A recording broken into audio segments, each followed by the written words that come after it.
Faces another party rebellion at home over its emergency coronavirus powers. Matt.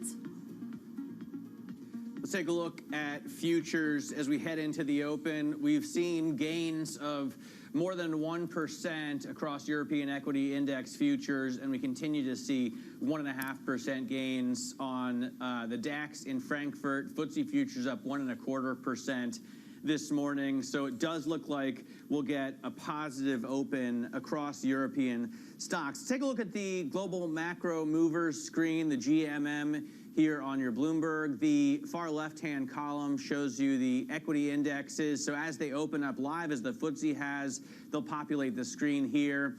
The IBEX in Spain opening up straight out of the gate with a gain of 1.33%. The FTSE, as you can see there, opening up a little bit more than 0.5% this morning. So not nearly as strong as the gain in Spain, but it is continuing to climb, the FTSE, and now gaining about 0.9% and continuing to climb higher. As we wait for the other equity indexes to open up, you'll see there that the pound is gaining a little bit as well. So in terms of the currency action today, you have the pound up, although the euro is down. It's not strictly a dollar move because it's not affecting the euro as much. There you see the FTSE MIB open in Italy. The Italy FTSE MIB in Milan up 1.33% as well, Anna. So we do see some decent gains across the continent. I'm seeing now that Commerzbank, Anna, as well, is up 4.1% after finally naming a new CEO. Yeah, exactly. So management changes at Commerzbank helping to lift that share price, as you say, up by just over 4%. We also are keeping an eye on HSBC, but yet to open. We have high expectations, of course, given what it did in the Hong Kong session and the stance taken by Ping An on the dividend.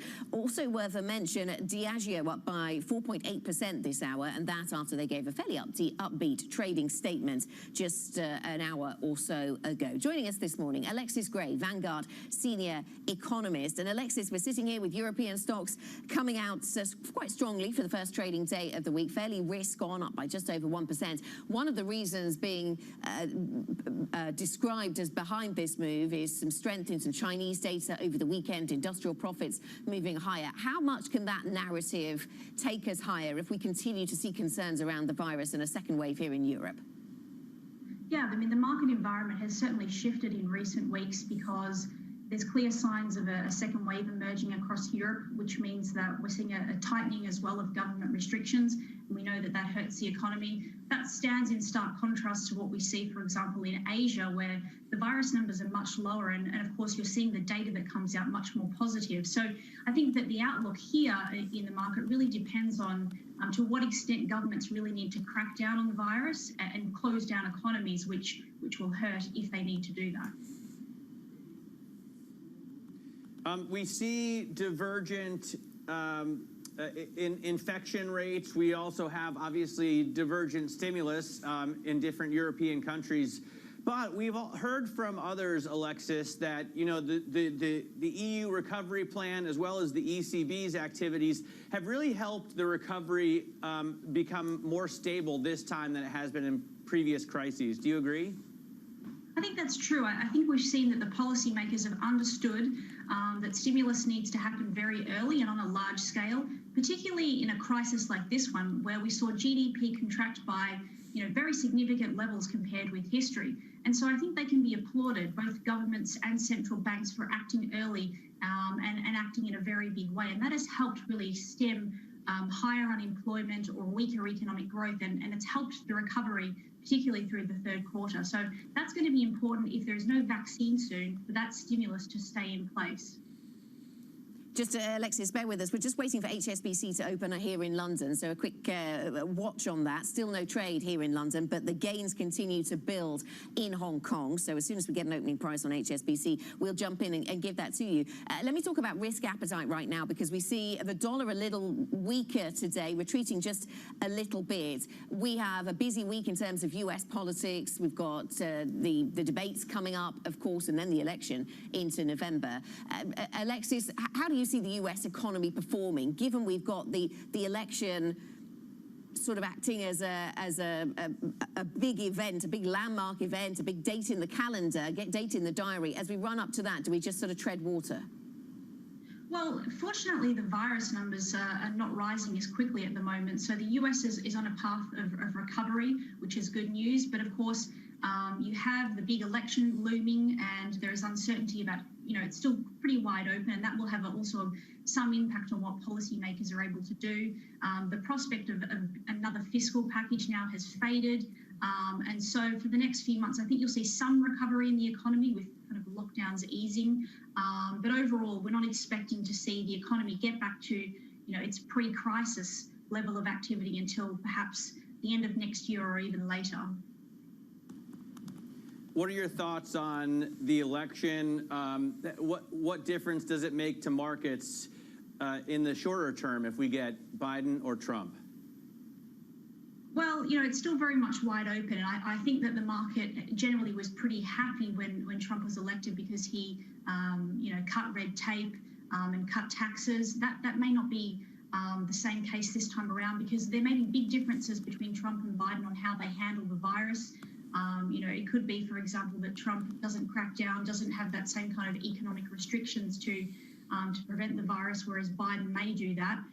It's, to be honest, I think pretty wide open at this point. It's hard to see that there would be a meaningful difference between the two of them. And we know that in the long run, Republicans and Democrats whichever party is in power tends to have very little influence over overall stock market performance.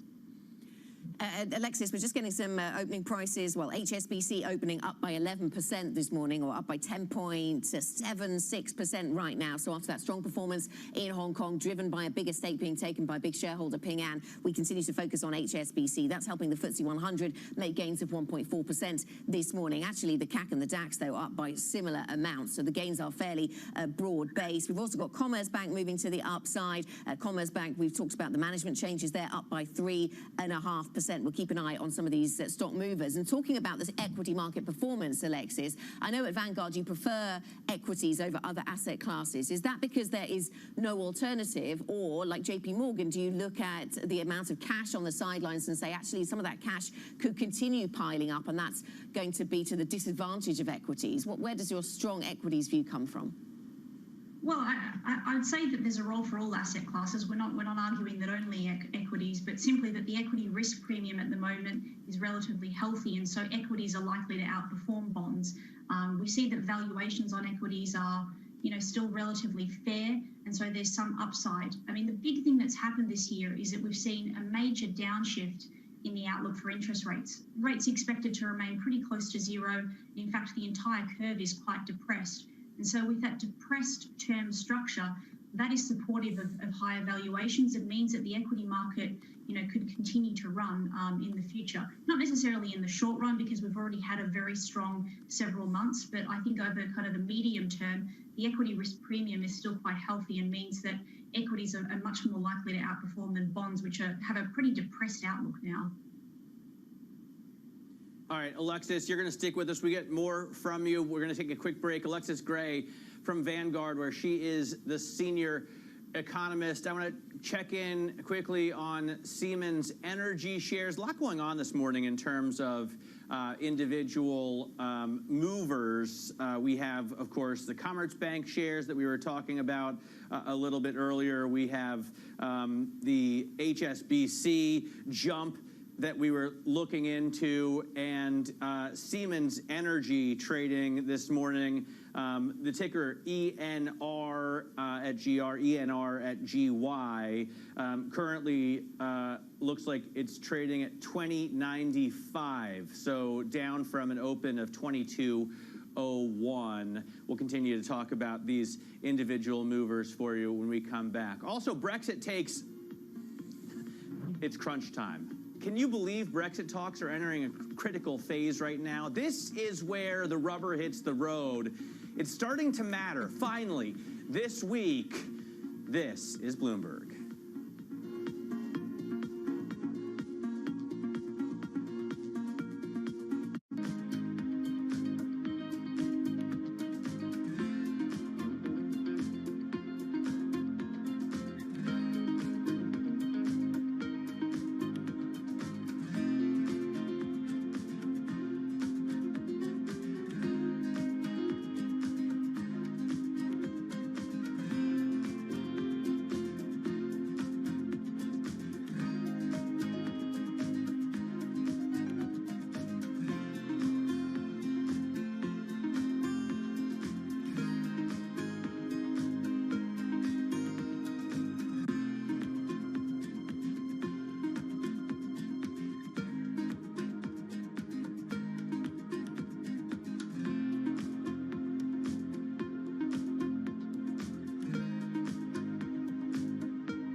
Welcome back to Bloomberg Markets. This is the European Open. We are 11 minutes into the session right now and looking at strong gains across European equity indexes, with the DAX up almost 2%. Let's get the Bloomberg Business Flash right now. For that, we go to Laura Wright in London. Laura? Thanks, Matt. HSBC has posted its biggest intraday jump since 2009, recovering from a 25-year low. That's as the lender's biggest shareholder raised its stake, betting HSBC will return to paying out a dividend. Ping An Insurance upped its holding to 8%, saying it remains confident in the bank's long-term prospects. Commerzbank has picked Deutsche Bank's Manfred Knof as its next CEO. Known for tough cuts, he'll spearhead one of the largest restructuring programs in the lender's history that may lead to about 10,000 job losses. He'll take over from Martin Zielke on January 1st. Daimler has to find a new chairman after investors soured on the idea of long-term chief executive Dieter Zetsche leading the board. He headed the world's largest luxury car maker for 13 years until 2019, confirming this weekend he won't return. Outgoing Siemens boss Joe Kaiser is now seen as a leading candidate to become chairman next year. That's your Bloomberg Business Flash. Matt, Anna. Laura, thanks very much. Laura Wright here in London. Let's talk about UK politics, and Brexit talks are entering another key week. The final round of scheduled negotiations over a UK-EU trade deal begins in Brussels tomorrow. Both sides are expressing cautious optimism a deal can be reached, but the EU is stiffening demands over how one would be enforced after Boris Johnson's attempt to rewrite last year's divorce agreement. Alexis Gray, Vanguard senior economist, is still with us. And of course, we gear ourselves up to the end of the year and the expiry of the transitional arrangements, Alexis. We move into Brexit proper, if you like, Brexit land proper, but also the UK government having to deal with the fallout from coronavirus and arguably that having much more of an impact on the economy right now. How high do you expect unemployment to peak then, after we heard from the Chancellor and the things he will and won't do to protect jobs last week? Yeah, well, it's good news that at least some more wage support is being introduced as the old furlough scheme rolls off. But unfortunately, we're still likely to see quite a number of people lose their jobs over coming months because the furlough scheme that's being introduced is not as generous. So we're thinking that unemployment will rise to 7% or slightly higher by the middle of next year as that wage support is gradually faded out. And that means millions of job losses, unfortunately. What about the Brexit issue? I mean, are you expecting a hard Brexit, Alexis? And does that cause, serious problems, for example, on the borders? Well, although I think that the probability of no deal is now just about as high as it's ever been, it's still not a base case for us. We think it's in both parties' interest to strike a deal, which means overcoming these disagreements, in particular around Northern Ireland, which are difficult to hash out. And I think the government's making it clear that, it is possible for them to walk away from the table and perhaps, start again negotiations after Brexit occurs. We, of course, hope that that doesn't happen, but the risk is there at the moment. And so the next few weeks of talks really are critical to getting an outcome. Yeah, how critical are they, Alexis? Because all these talks always seem to be described as critical, don't they, when it comes to Brexit? And we've got Boris Johnson putting a deadline in the middle of October, the EU putting a deadline at the end of October, but really, is it the 31st of December that's the only deadline that matters? When we look at markets and how they're positioned ahead of the end of the year, Alexis, what seems to be important? Well, we know from history that EU talks tend to go right to the wire. An 11th hour deal is almost more common than not. So until really the deadline of 31st of December passes, we won't believe exactly what's happening. I think that the difference between no deal and the kind of bare bones deal that is being discussed is not actually all that great. But I think the biggest difference would be that no deal would be more chaotic in the short run. The difficulty of getting goods past the border. But given that the COVID pandemic is happening, it may not be as noticeable. And so the government can somewhat mask that if there is a no deal, just claiming that that's actually part of the pandemic. But it wouldn't be good for the UK to leave without a deal. A bare bones deal is better than nothing.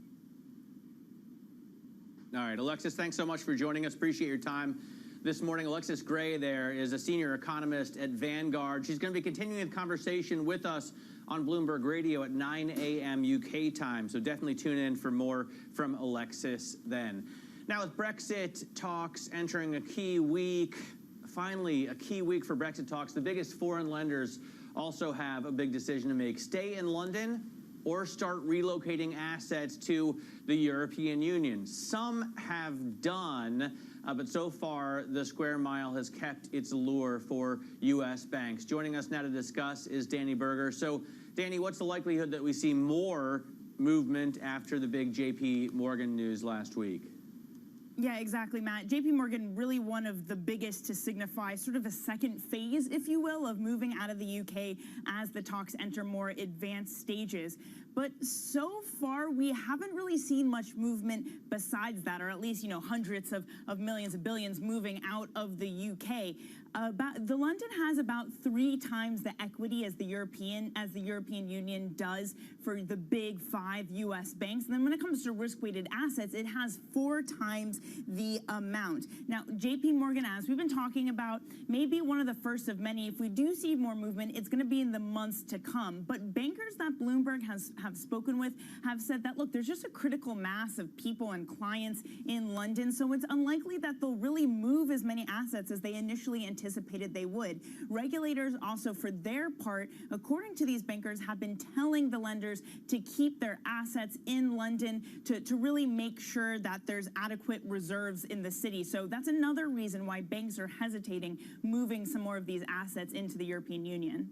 And Danny, it's not just Brexit that the City of London is contending with, of course. How has the pandemic been changing the picture for business in the city? I know this is something you've been tracking for some time. Yeah, and I've done a lot of reporting on this, but the thing is now we're not just getting the anecdotal picture, which I've been discussing. We're getting hard numbers of how the City of London is really changing. Of course, the coronavirus lockdown really wiped out the new job listings, but according to Indeed.com, listings in London are more than half the level they were in February. London is the most affected region out of any in the UK. Right here, you're seeing the top 6 regions in terms of jobs declining. Another interesting factoid in the Indeed numbers is London-based employees have started to search more for jobs outside of London, increasing about 27% in the month of August. Matt, Anna?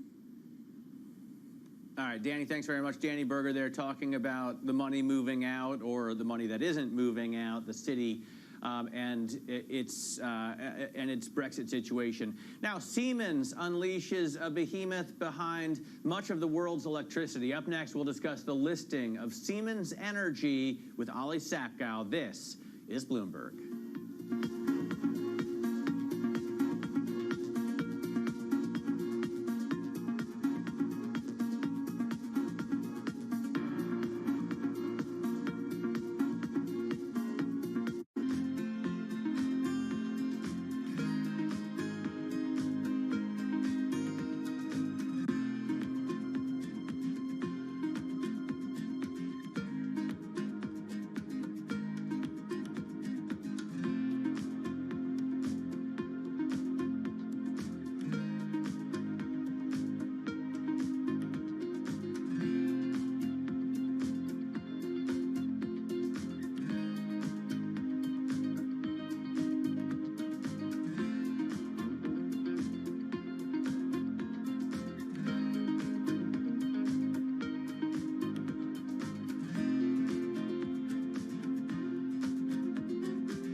Welcome back to the European Market Open. A very strong session for European equities underway here. The DAX up by more than 2%, the CAC and the FTSE 100 not all that far behind. Let's have a look at some of the movers. And in the drink space, Diageo is making gains, expecting a better second half than the first half as bars and restaurants reopen. A lot of focus, of course, on how it is exactly they're selling us the alcohol that they are selling at this point. A big focus on the banking sector. It's by far and away the biggest gaining sector in European equities today. Commerzbank on the move because of management changes. HSBC moves higher because Ping An is taking a bigger stake in that business. But it's not just those two companies that are moving to the upside. That is spreading to the others in the banking space because Standard Chartered's up by 6% and Deutsche Bank up by 5.4%. Matt? All right, now Siemens is unleashing a true behemoth that will be behind much of the world's electricity. I think it's almost a sixth of all of the electricity generated in the world. Siemens Electricity's listing marks the next step in the unwinding of the giant German conglomerate. Company's tech is up for grabs now, although it's, I think, down after opening at 22.01. Let's get over to Ali Zachkow in Munich for the details of, first off, Ali, the significance of this event for Joe Kaeser and Siemens. Yeah, good morning, Matt. So this is Joe Kaeser's last big move as CEO of Siemens. And, you know, I've been covering Siemens for so many years. And, you know, even when I started, he was already splitting off parts of the business. We had that huge healthcare IPO. He tried to merge up the mobility division. The European Union, unfortunately for him, didn't let him do that.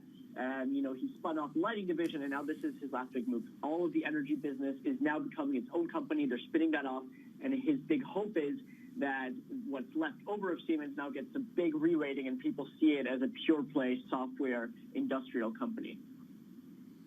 Yeah, that's interesting, just how pure play it is. That's a really interesting one to explore and one we've asked the company about in the past. Let me ask you about how easy a ride then this company is going to have now it becomes independent, away from the share price performance, I suppose, on day one, but how is it going to be received by the market?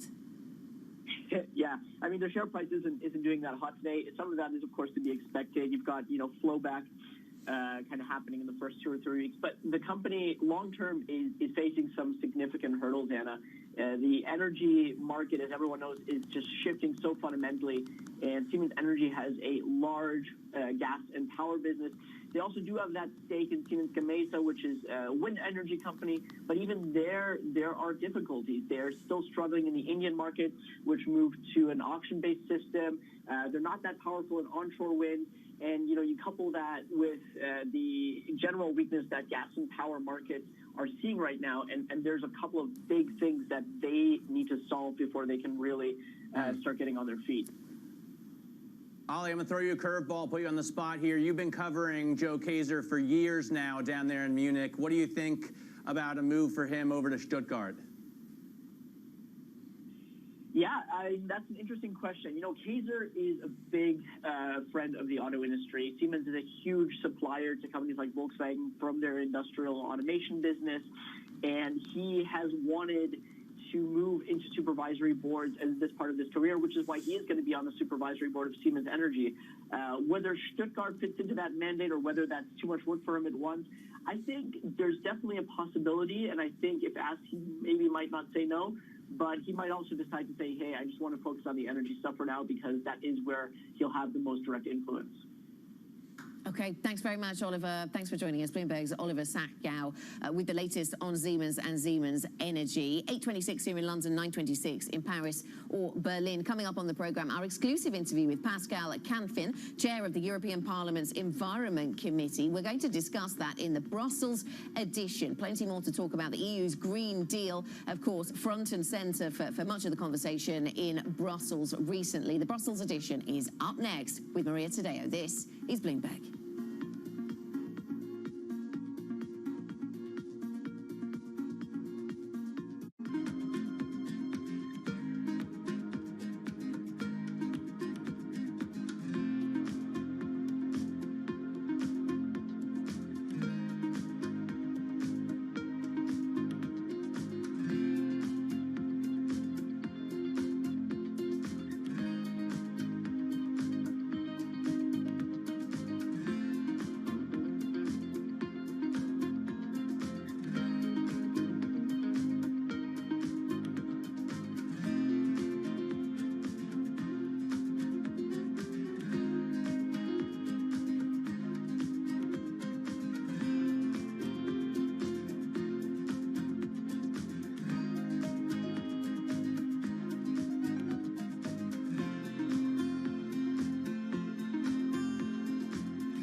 Welcome back to the European Market Open. 30 minutes into a trading session that is very positive for European stocks, up by 1.7%. Some of the Chinese data, the talk of fiscal stimulus in the US, perhaps some of that behind these moves, but individual corporate stories as well. The German market, the DAX up by 2.3%, the CAC and the FTSE 100 both up by more than 1.5%. In terms of the sectors we're looking at then, the banking sector is by far and away the biggest gaining sector, up by 4.2%, and it's a couple of individual stories around HSBC, Ping An taking a bigger stake there, Commerzbank changing leadership.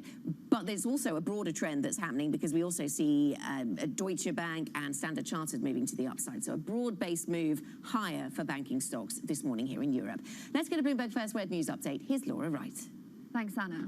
According to the New York Times, President Donald Trump paid just $750 in income tax in both 2016 and 2017. That's due to reporting losses of millions of dollars from his golf courses. According to his returns, he paid no income tax in 10 of the past 15 years. The paper also says that he is hundreds of millions of dollars in debt coming in the next few years. The president says the report is fake news. President Donald Trump has nominated Judge Amy Coney Barrett to the Supreme Court. She would be his third appointment to the bench, cementing its shift to the right for a generation. Barrett is known to be a devout Catholic and has described abortion as always immoral. The nomination sets up a clash in the Senate, with Republicans planning a confirmation vote in the last weeks of October. A Conservative Party rebellion against Prime Minister Boris Johnson is gaining steam. Opposition parties have signalled support for a backbench Tory plan to force parliamentary scrutiny for new pandemic restrictions. The Labour Party is also criticising the Chancellor for putting jobs at risk.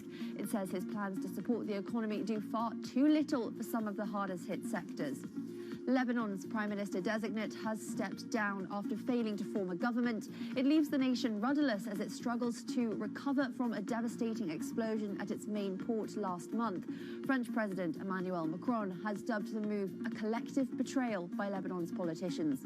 Global news 24 hours a day on air and at Bloomberg Quick Take, powered by more than 2,700 journalists and analysts in more than 120 countries. This is Bloomberg. Anna, Matt.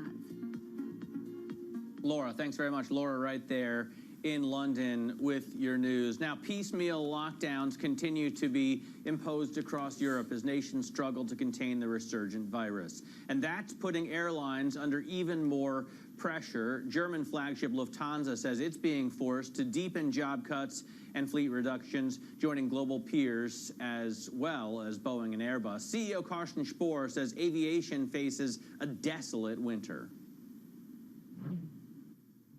There shall be no doubts about this winter, with the various travel restrictions basically popping up daily, and passenger confidence, not in regard to being on board of an aircraft, but rather passenger confidence about the reliability of quarantine regulations, travel restrictions being at a record low. I think this is going to be a difficult winter for all of us. You have announced this week that you are going to make some more fleet reductions. You're going to reduce the fleet. You were originally planning to reduce it by around 100 aircraft. You're now looking at around 150 aircraft. You've indicated to us here at Bloomberg that basically one aircraft equals 100 jobs. So I'm now trying to do the calculations on what this additional fleet reduction is going to mean in terms of headcount reduction at Lufthansa. Does that still apply? Are we looking at an additional 5,000 of job cuts on top of the numbers that you've already announced? Well, I'm afraid that's more or less true. Of course, it will depend on the exact aircraft type we'll be taking out. But it's important to understand that these numbers we announced to reduce the fleet from 800 aircraft before the crisis to 650 after, here we are talking 23, 24, whatever you want to call the new normal. Obviously, in between, the number of aircraft on the ground is much higher. While we speak, about 2/3 of our 800 aircraft are on the ground. We're looking at probably half of the fleet being grounded as of next year. So I think that before we come to a new normal, whenever and whatever that will be, I think we all have tough years ahead in between, especially on the long-range side, where obviously the numbers are even less positive than they already are on European flights. That was the CEO of Lufthansa, Carsten Spohr, speaking to our own Guy Johnson at the virtual World Aviation Festival. Now it's time for our weekly Brussels edition episode. Today we discuss the EU's ambitious Green Deal with a guest. Our reporter Maria Tadeo is in Brussels. Maria, take it away. That's right, Matt. So today we're going to look at the green bond market. And of course, we know that the European Commission has said that they intend on issuing 230 billion euros of green bonds. That would make it potentially the biggest issuer in the world. But of course, there are many question marks around this package. And to talk about this, we are joined by Pascal Canfin, who is the head of the Environment Committee at the European Parliament. Pascal, we're very happy to have you because I know that you were one of the first people who said the European Commission needs to issue at least 200 billion euros for this plan to be credible. But I want to ask you, the obvious question at this point is, who is going to buy these bonds? Who are you hearing is interested in buying them?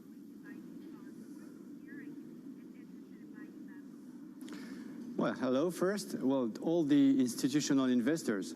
I mean, before suggesting to Ursula von der Leyen, the president of the Commission, to go for such a huge issuance of green bonds, I checked with some market participants, and they told me that there was no issue. I mean, it will be absorbed by the market over the next years, because of course it's not 225 billion euros at the same time. It will be over time, over the next years, and we can expect around 100 billion next year in 2021. Okay, and that's a very good point, because the other question is the timeline. You know, it's a lot of money, it's a big package. When are we going to see the Commission issue for the first time? And roughly, I know you've just mentioned a figure there, but what does the plan look like in the next few years? What's the timeline when it comes to the issuance? So nothing will come before next year, because the recovery plan will be formally adopted by the member states and by the parliament here in Brussels at the end of the year. So the first issuance will be put on the market beginning of next year.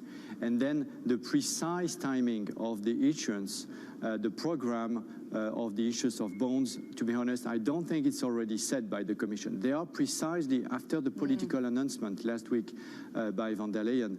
They are now working on the precise timeline, also with market participants and other national treasurers, because, you know, it's the very first time ever that the European Commission issues such a huge amount of bonds, whether they are greens or not. So it's a new territory, so that's why we need, before going to the market, we need to adjust everything, of course, with market participants, but also with the member states. Right, and I know you mentioned this is still an ongoing negotiation, and nothing will happen until next year when it comes to those bonds hitting the market. But I do wonder, do you have any clues, hints as to whether this is going to be 10-year bonds, whether we could get into 35-year, anything that kind of signals what the structure is going to look like?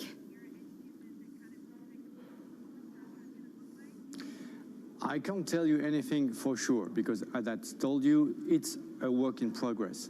Now the political decision is made. Now they are working on the, let's say, technicalities. But it would make sense to have a long maturity for green bonds. And anyway, as you know, the European Recovery Plan, it's a 3 decades plan. It will be paid back over time up to 2058. So that's why it would make sense to have long-term bonds, and even more maybe for green bonds.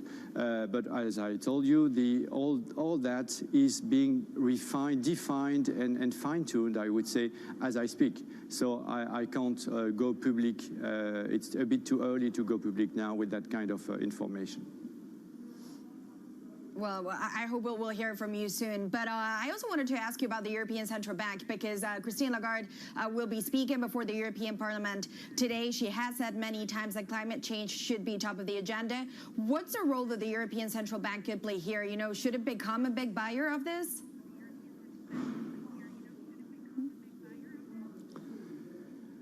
Actually, it's very likely that the European bonds, whether they are greens or not, again, but if we focus on the green bonds, so 1/3 of the whole recovery package financing, nobody is really in fear of not finding its way to the market, because it's safe, it's backed by probably one of the most stable economies in the world. So there is no fear around this. So I don't see the ECB as the prime role of the ECB as buying these bonds, green bonds or not, on the market. But when it comes to climate change, it's about being able to have the ECB on board as it's regarding its own account management, meaning that Christine Lagarde said a couple of times already before the Parliament that she is working together with the team of the ECB to the possibility of having a sort of carbon filter to the assets they buy and to the assets they sell. And of course, if the ECB in the coming months starts making a difference when it buys or when it sells regarding the carbon intensity or the impact of climate change or these assets, that will make a huge difference in terms of perception of risk, in terms of liquidity for the market participants. That will be, to my view, that will be a game changer. Because imagine you are an investor or you're a bank and you buy a share of a carbon intensive company and you have the ECB saying, well, it will cost you more if you want to give it and to pass it to the ECB account. And of course, the opposite for the green assets. That will make a very big difference, substantial difference. And of course, it's still under discussion. Christine Lagarde said that it could be an option once the ECB would have redrafted and readopted its new doctrine regarding climate change. And we expect this to be done next year, let's say the second quarter of next year. Well, we'll keep an eye on that. Pascal Caffon, thank you so much for joining us. He is the head of the Environment Committee at the European Parliament. And that's it for the Brussels edition today. Anna? Thanks, Maria. Maria Tadeo there with the Brussels edition. Really interesting conversation and interesting thoughts around a carbon filter. Will we hear more from Christine Lagarde at the ECB about that in the coming months? Coming up on the programme, less business travel, more last-minute bookings and a rise in one-way trips. This is the future of plane travel. But it's not even the future. It's perhaps the here and now. We'll speak to Skyscanner about their latest research next. This is Bloomberg.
Welcome back to the European market open. 45 minutes into the trading session, and European equity markets moving strongly to the upside, in particular over in Germany, and in particular the banking sector, which we are seeing in London and in Frankfurt moving higher. Now, less business travel, more last-minute bookings, and a rise in one-way trips. That is the reality for travel right now. Hugh Aitken, Skyscanner Senior Director, joins us now to discuss the company's new report, The New World of Travel. Hugh, good morning to you. So the rise in one-way searches, it seems obvious that that would have happened in March as many people, certainly from a European perspective, were trying to get back to where they'd started, certain journeys maybe, or get back home. Is that something, though, that continues? Surely that's not a trend that lives on into the future, is it?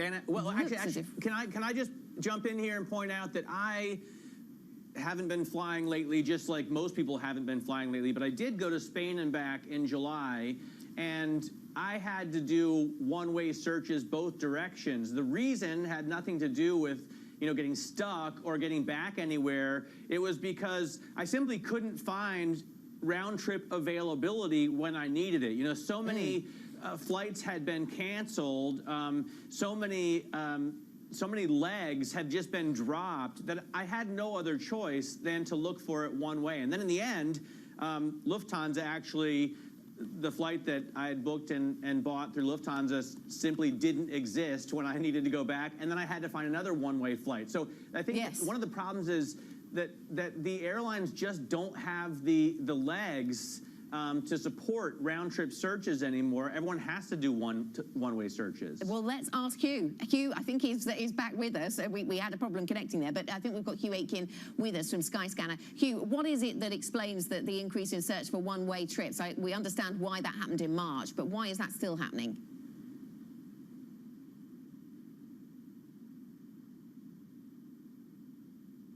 Looks as if the picture has frozen. It's not like he hasn't heard us as if we had and him, isn't didn't responding. it, He's just not even moving at all. Yeah, I think we're having some technological issues. Okay. It's not just the airlines that have problems, right? The telecommunication industry looks like it's been hurt as well throughout this crisis, although maybe that's just us. Maybe we just don't know how to use the technology quite yet. In any case, let's get over to Laura right now. She's got your Bloomberg Business Flash. Laura? Thanks, Matt. A judge has temporarily blocked President Donald Trump's ban on TikTok. The popular video app was due to be removed from U.S. app stores by midnight. The order was issued with a sealed opinion, so the reasons are not available, but they may be unsealed later today. The move is a blow to the government in its showdown with TikTok.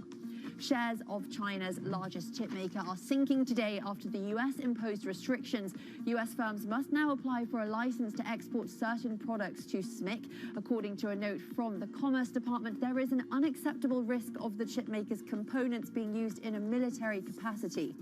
Veolia is pledging to deliver a sweetened bid for French waste and water company Suez ahead of a Wednesday deadline. That's according to comments from the company's CEO in a French newspaper.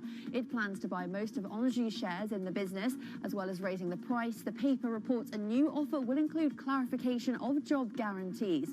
That's your Bloomberg Business Flash. Matt, Anna. Laura, thanks very much. Laura Wright in London. Up next, how is correlation analysis best applied? We'll see what the audience for the Market Live question of the day have responded with. We'll catch up with the Markets Live team editor, Eddie van der Welt. He'll be up next. This is Bloomberg.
Welcome back to Bloomberg Markets. This is the European Open. We're looking at some big gains across European equity indexes with the DAX in Frankfurt up 2.5% right now, more than 300 points the gain there to 12,791. Let's get into the markets a little bit right now with Eddie Vanderwalt. He joins us from the MLive team. Eddie, let's talk first about why don't we start on the question of the day? I want to get your take on the Cudmorian QOTD. How is correlation analysis best applied? This has to be something that you've spent a lot of time thinking about. So what do you? Right. What's your answer? Right, Matt. I think, look, this is one of those, as you say, a really specialist, somewhat nerdy question that our readers on Markets Live absolutely love. And it's all about how to read markets right at the moment. As we know, I mean, markets change over time and the correlation between assets change over time. So what we're trying to figure out today is what is the appropriate time period to look back, because we've seen several regime changes in markets over the last 2 years, starting with the trade war and this year with the coronavirus and so on, trying to figure out what is really indicative in markets and how far you should look back. One of my favorites at the moment is how gold has recorrelated with risk assets. And you almost see a tick up when you see a tick down in the dollar, you see a tick up in the gold price, and you see a tick up in stock price, which is not something that people would intuitively expect. So that's one of the interesting ones. But I think the question is pretty much open. We'd like to hear. Yes, go on. Okay, so IB plus TV Go is the function to use if anyone wants to get in touch with the TV and the Markets Live team. Eddie, let me ask you about green bonds, because it seems to us, we talk about ESG investing often, and lots of investors want to talk about it, so you assume lots of clients are asking about it. When you look from your perspective, coming at this from a sort of commodities angle, I guess, as you do, when you look at green bonds, what level of demand from the investment community do you see right now? Look, I think the interesting thing about green bonds is that what we've seen from green bonds and what we've seen from ESG investing in general is that people are willing to pay a premium for something that they see as in line with their personal ethics. And because they pay a premium for it, that lowers the cost of capital for those companies that are employed in those industries. Over history, we've seen when we throw money at things, those things tend to develop faster. So it has really strong implications for the market going forward. Now, the way I look at it is particularly at that relationship between oil and copper. Oil, very much by investors seen as the commodity of the past, and copper, the one of investors going forward. As we electrify more and more of our energy usage, copper will stay in very strong demand. So that's a really interesting one. But we had a macro view out on that today. It's really interesting. You did, and it is fascinating. Eddie, thanks so much for joining us. I'll recommend viewers go to the MLive blog, check out your macro view, and also weigh in on, in case they're writing their doctoral thesis right now on correlations, go ahead and respond to your question of the day as well. I want to quickly talk about, and it jives nicely with what Eddie was just talking about, green bond investment, Siemens Energy trading on the stock exchange for the first day. The shares have come down from, I think they opened at 22.01 this morning, but it's such a fascinating story because this energy unit is responsible for, I think, about 1/6 of the global energy production. So it's a big, I say behemoth. The Brits probably pronounce it differently, but it's a big energy unit. Let's just say big then to avoid me using a different pronunciation to you, Matt. Yeah, so certainly a really interesting one. To what extent is it a pure play on new energy? Does it involve some old energy as well? We'll leave the market to work through that one. That is it then, Matt, for the European Market Open. Stay with Bloomberg Television. Surveillance is up next. They'll continue to take you through the strong market moves that we're seeing here for European risk assets. European equity markets moving to the upside this Monday, in particular in the banking sector. HSBC and Commerzbank very much in focus. This is Bloomberg.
Trump tax bombshell. The New York Times says the president lost millions and paid hardly any income tax in recent years. He denies the claims.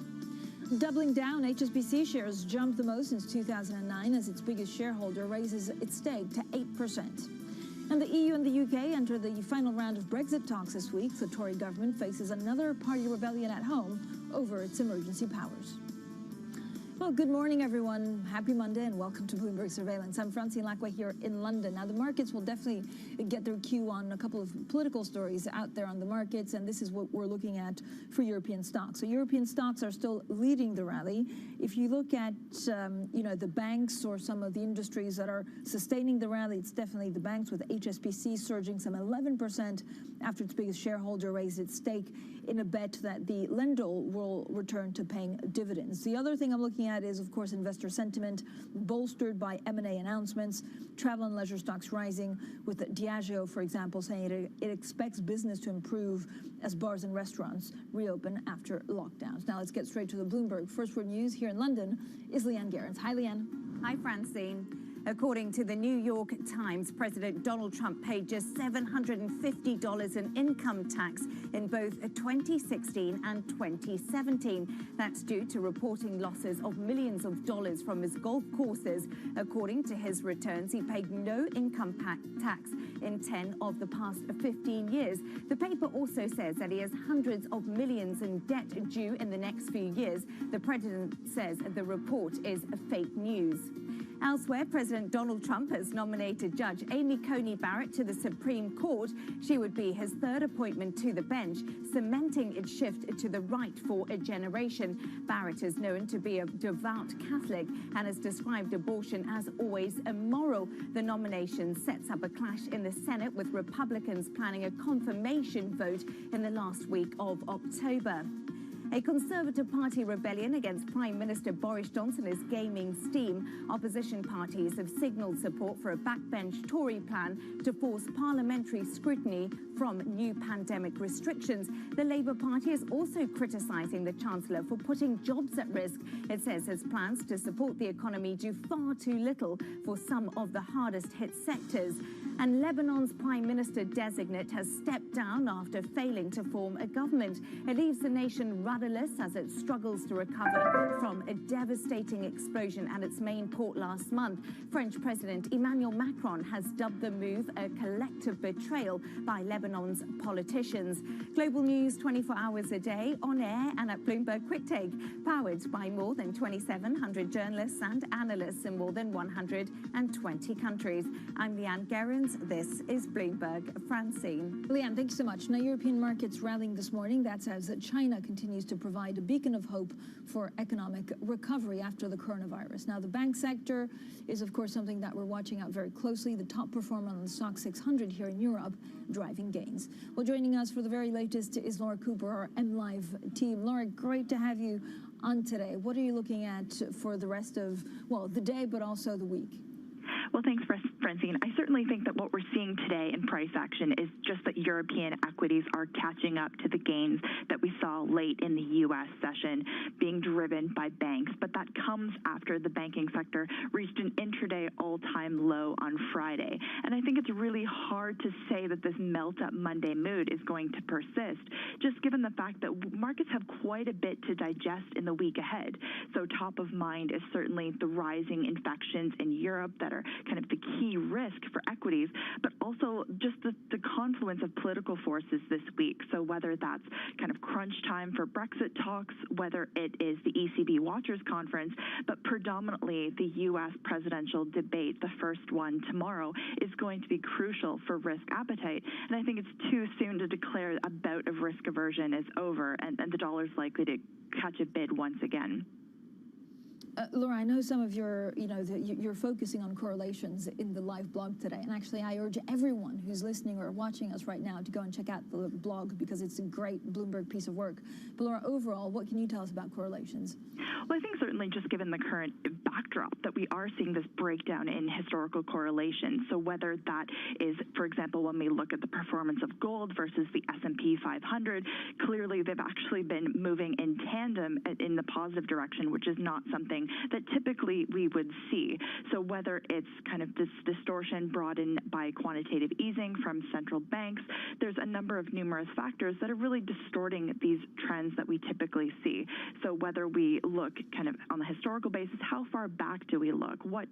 How are these movements occurring? And I think really that's going to be quite a conundrum for a number of strategists going forward. Just when will we see these historical correlations resume their typical trend? Because currently right now, the market backdrop is so distorted that they are clearly breaking down. Thank you so much, Laura Cooper there from our MLive team. Now, coming up, we speak exclusively to Viswas Raghavan, JP Morgan Chief Executive Officer for EMEA and co-head of Global Investment Banking. We'll talk about the markets, we'll talk about the economy, we'll also talk about working from home. This is Bloomberg.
It is critically important that the markets stay open in this time as opposed to trying to take breaks in the middle. I think that that'll just push off the situation a little bit, but actually could create other pent-up issues if you do close the markets.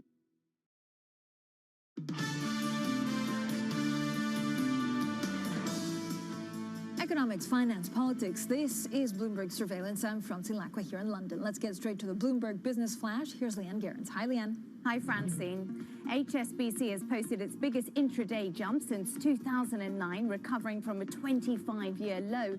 That's as the lender's biggest shareholder raised its stake, betting HSBC will return to paying a dividend. Ping An Insurance upped its holding to 8%, saying it remains confident in the bank's long-term prospects. Now, Commerzbank has picked Deutsche Bank's Manfred Knof as its next CEO. Known for tough cuts, he'll spearhead one of the largest restructuring programs in the lender's history. That may lead to about 10,000 job losses. He will take over from Martin Zielecki on January the 1st. Daimler has to find a new chairman after investors soured on the idea of long-term chief executive Dieter Zetsche leading the board. He headed the world's largest luxury car maker for 13 years until 2019, confirming this weekend he won't return. Outgoing Siemens boss Joe Kaiser is now seen as a leading candidate to become chairman, and that's next year. And that's your Bloomberg Business Flash. Francine. So much, Leanne. Now let's get to one of our top stories. And President Trump paid just $750 in U.S. income taxes in 2016 and 2017, reportedly losing millions of dollars from his golf courses, and has hundreds of millions in debt that will come due over the next few years. Well, this at least is according to a report in the New York Times. It also said he earned $73 million abroad in his first 2 years in the White House, despite a pledge that he'd pursued no new foreign deals while in office. Well, he's dismissed the report. Totally fake news. No, actually, I paid tax, and you'll see that as soon as my tax returns. It's under audit. They've been under audit for a long time. The IRS does not treat me well. Well, this comes just days before the first U.S. presidential debate that's held Tuesday night in Ohio. Now, joining us to talk more about the presidential race, let's get straight to our senior writer, Stephanie Baker. Stephanie, good morning to you. How important could these, alleged revelations be? Yeah, well, on one level, I think it confirms what a lot of people already thought was true. Most people, I think, have made up their minds about Trump. He's already dismissed it as fake news, and that will probably satisfy his base. But I think for those swing voters that remain undecided, this could be crucial. And it partly depends on how the Biden campaign uses it. And you've seen already overnight, they pushed out an ad saying that, nurses paid $10,000 in taxes and elementary school teachers paid $7,000 and Trump paid $750. I mean, it should infuriate people, and particularly swing voters, those suburban voters that Trump has been targeting with his law and order message. And I expect Biden will probably hammer him with it at tomorrow's debate with questions like, what are you, Trump? Are you a successful businessman who lied to the IRS? Or are you a businessman who's lost billions of dollars? And it should, put him back on the defensive.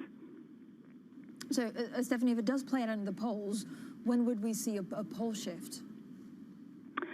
I think it will take a little time. I think what we should all be looking at is what kind of shift this affects in the swing states. States like Florida, which are really must-win states for Trump. Does this infuriate older voters who think, my God, I've paid more in taxes than the president has, and he claims to be a billionaire? I would expect after the debates next week to see, if there's any movable, change in the polls. But he's going to start to try to bring it back to his Supreme Court nominee, where those hearings will start in the middle of the month. So it really depends on how long this lasts. Is this, again, just a short-term blip and we get back to the Supreme Court fight, or how long does, the New York Times start rolling out these stories? Do they have more? And it does seem like they do have more to roll out. Stephanie, thank you so much. We'll get back to, of course, Stephanie Baker a little bit later on, and also throughout the week for some essential reporting on this presidential debate. Now, joining us this morning is also Robin Niblett. He's director of Chatham House. Robin, always great to speak to you. I mean, Monday morning, we're not lacking news in terms of the presidential race. How does this news story from the New York Times play with the American voter? Look, I think, as people have said, very hard to tell at this point. I think President Trump was notoriously candid during his 2016 campaign about the fact he could do pretty much anything and his voters would stick by him because they believe he's authentic. I think many American people think you don't want to be giving too much money to the federal government. Whereas your reporter noted, it really will make a difference is with the swing voters, those independents who may be thinking one way or the other. And it's really a case of whether Joe Biden can tap into that frustration that's likely to emerge with these new revelations. I mean, it's authentic as well. This bit of news is authentic. So, Robin, if you look at the debates on Tuesday in Ohio, how should Joe Biden play it? How can he play it to either convince people that we're going to vote for President Trump to vote for him, or to convince the undecided? suppose you've got to insert this element of division between him and his core base. Part of the reason Joe Biden is such a strong candidate potentially for the Democratic Party is he can take those working class voters that notoriously made the move to Trump in 2016 and bring them back to the Democratic fold. So he really needs to use, I think, this campaign to try to corrode, to erode that stronghold, especially in the swing states and the Rust Belt. He needs to take that group and see if he can land some blows to the credibility that this is a president that does not stand with you. This is a president who stands ultimately for himself. If you can leave President Trump just with the really, the folks who will always vote for him no matter what, who said he could murder somebody in the street and he'd be happy, people would still stick with him. That group he will never bring over. But Biden needs to take those undecideds, in particular in the swing states, in particular in the working class. And at that level, the idea this is a president who's not been paying his money as we go into a COVID crash, as wallets and belts are tightened even more. I think the timing is bad for the president. What about the SCOTUS and the Supreme Court's appointment? Does that change votes, Robin? Look, I think part of the reason some people voted for President Trump who might not have done so, conservatives that are morally conservative, was they thought he would be a good vehicle to be able to provide really a once-in-a-lifetime, once-in-a-generation change in the balance on the Supreme Court. With, of course, Amy Coney Barrett, he really has a chance to, it seems, on the outside, make a real fundamental swing. The thing is, if that change takes place before the actual vote in November, then does he get rewarded, or do some of those voters say, well, I got done what I need to get done with President Trump, now I don't know if I really need to vote for him a second time? Or do they say, well, he was true to his word, we need to reward his consistency to the conservative cause? To be frank, I think it's just too hard to tell at the moment.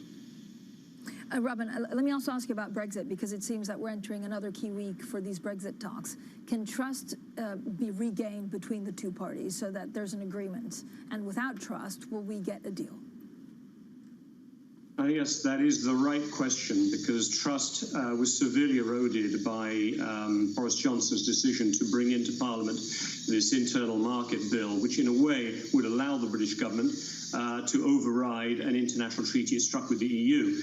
And that is at the core of trust, because what's so important here is the British government does not yet have in its domestic law any legal basis for how it will deal with state aid, support for companies in the future after it leaves the single market provisions of the EU on January the 1st. So what they've been saying is, trust us, we will come up with a state aid bill that will be to your liking. Obviously, if you're on the EU side, you say right now, hold on a minute, we can't trust you. Look what you did to us on the Irish border question with your internal market bill. So I'm afraid I think this adds an extra wrinkle to this very, very tight 1 month we've got in a way ahead of the mid-October EU summit to get the deal done.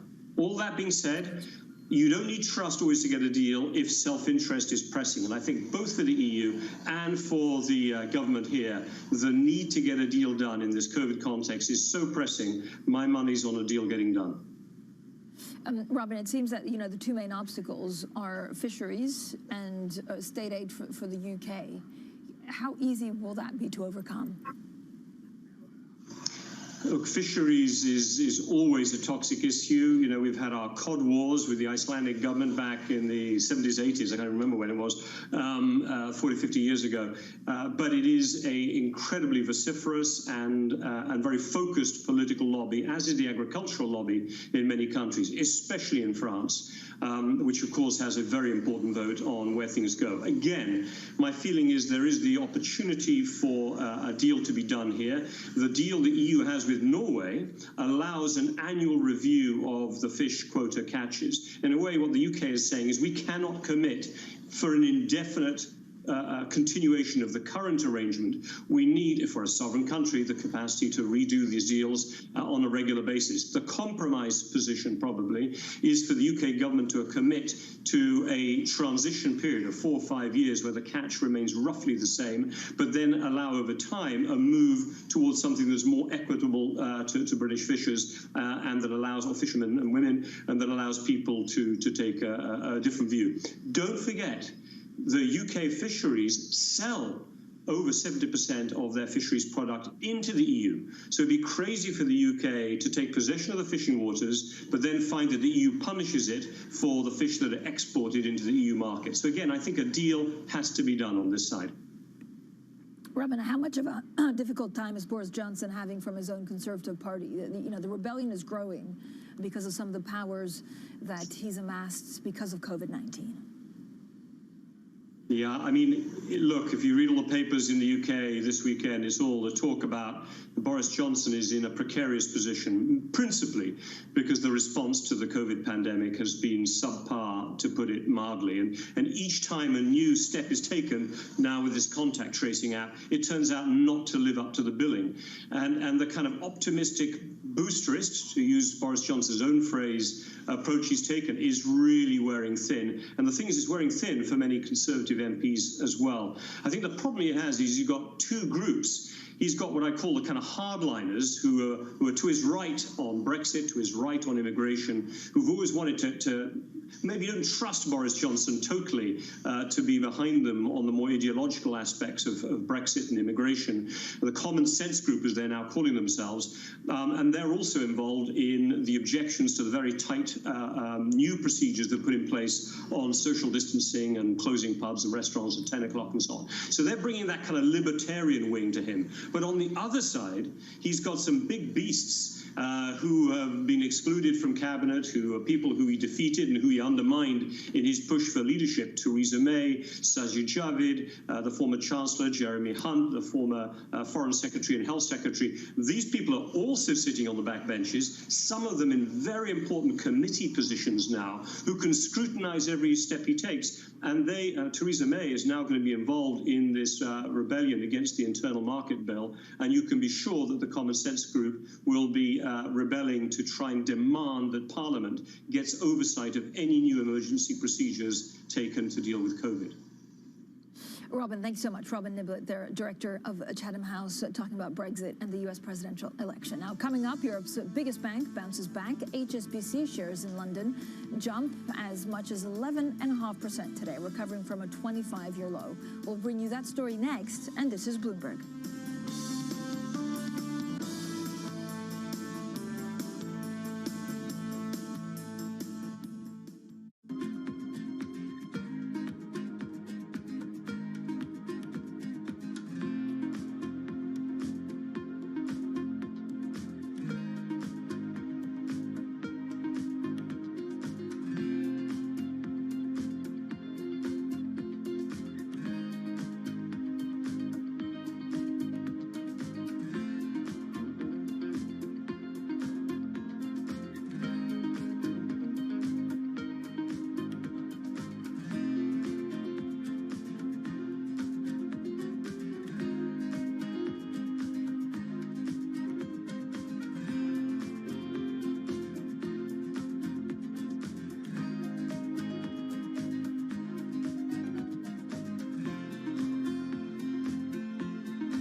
So HSBC rising the most in London and Hong Kong, trading since 2009. That's after its biggest shareholder, Ping An Insurance Group, raised its stake. Well, joining us to discuss all of this is our Danny Berger. Danny, good morning. What details do we actually know so far about Ping An's stake?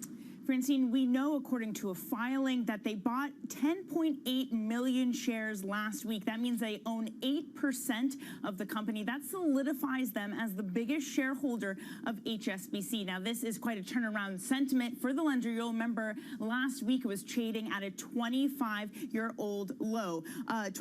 low, that is. Now, the average price that they bought it at was 28 Hong Kong dollars and 29 cents. Not actually that much of a premium. Francine? Danny, thank you so much. Our Danny Berger there with the very latest. Now, coming up, we speak exclusively to Vis Raghavan. He's JP Morgan Chief Executive Officer for EMEA and co-head of Global Investment Banking. This is Bloomberg.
Another day of risk off across the financial markets. We bring you special coverage of all the price action and implications here on Bloomberg Television.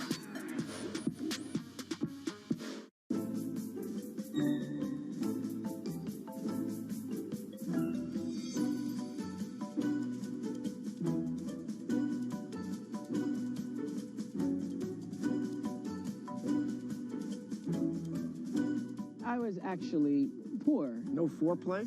Eat your bag of Lay's with a smile on your face. If all the diseases have been taken, I'll take a tax.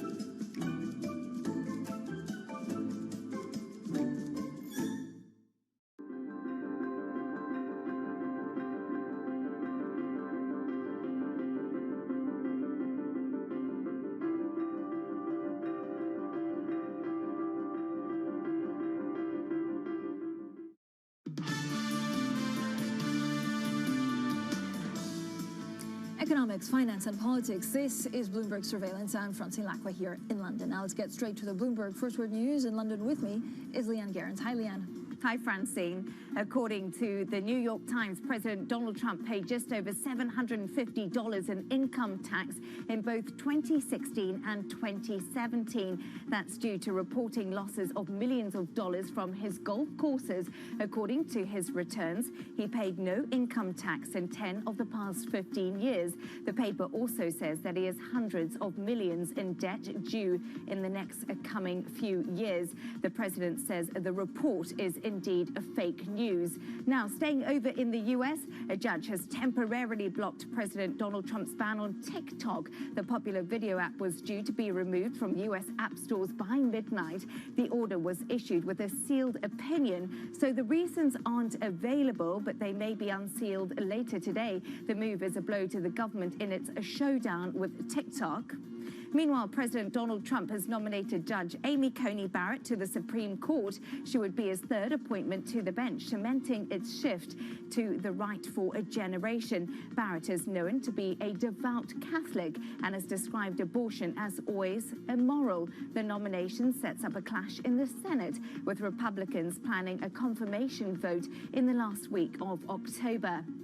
And a decades-long conflict has erupted in fighting again. Forces from Azerbaijan and Armenia engaged in fierce clashes over disputed territory involving tanks, artillery and aircraft. Russia, NATO and the EU are calling on both sides to halt fighting. The last major bout of violence was in 2016, when hundreds died before Russia pressured both sides to resume a ceasefire. Global news 24 hours a day, on air and at Bloomberg Quick Take, powered by more than 2,700 journalists and analysts in more than 120 countries. I'm Leanne Gerrans. This is Bloomberg. Francine. Leanne, thank you so much. Now, how will the year 2020 reshape and redefine investment banking? Well, our guest this morning has been an integral part of JP Morgan's European business for 20 years. During that time, he's held roles including head of debt and equity capital markets for the region, head of global equity capital markets, and most recently, head of banking for EMEA. Well, we're delighted to be joined for an exclusive conversation by Viz Raghavan. He's Chief Executive Officer for EMEA at JP Morgan, but also co-head of global investment banking. Viz, always great to speak to you. So thank you so much for joining us this morning. We need to we need to talk about working from home. We need to talk about Brexit, but let's maybe just start off on the markets.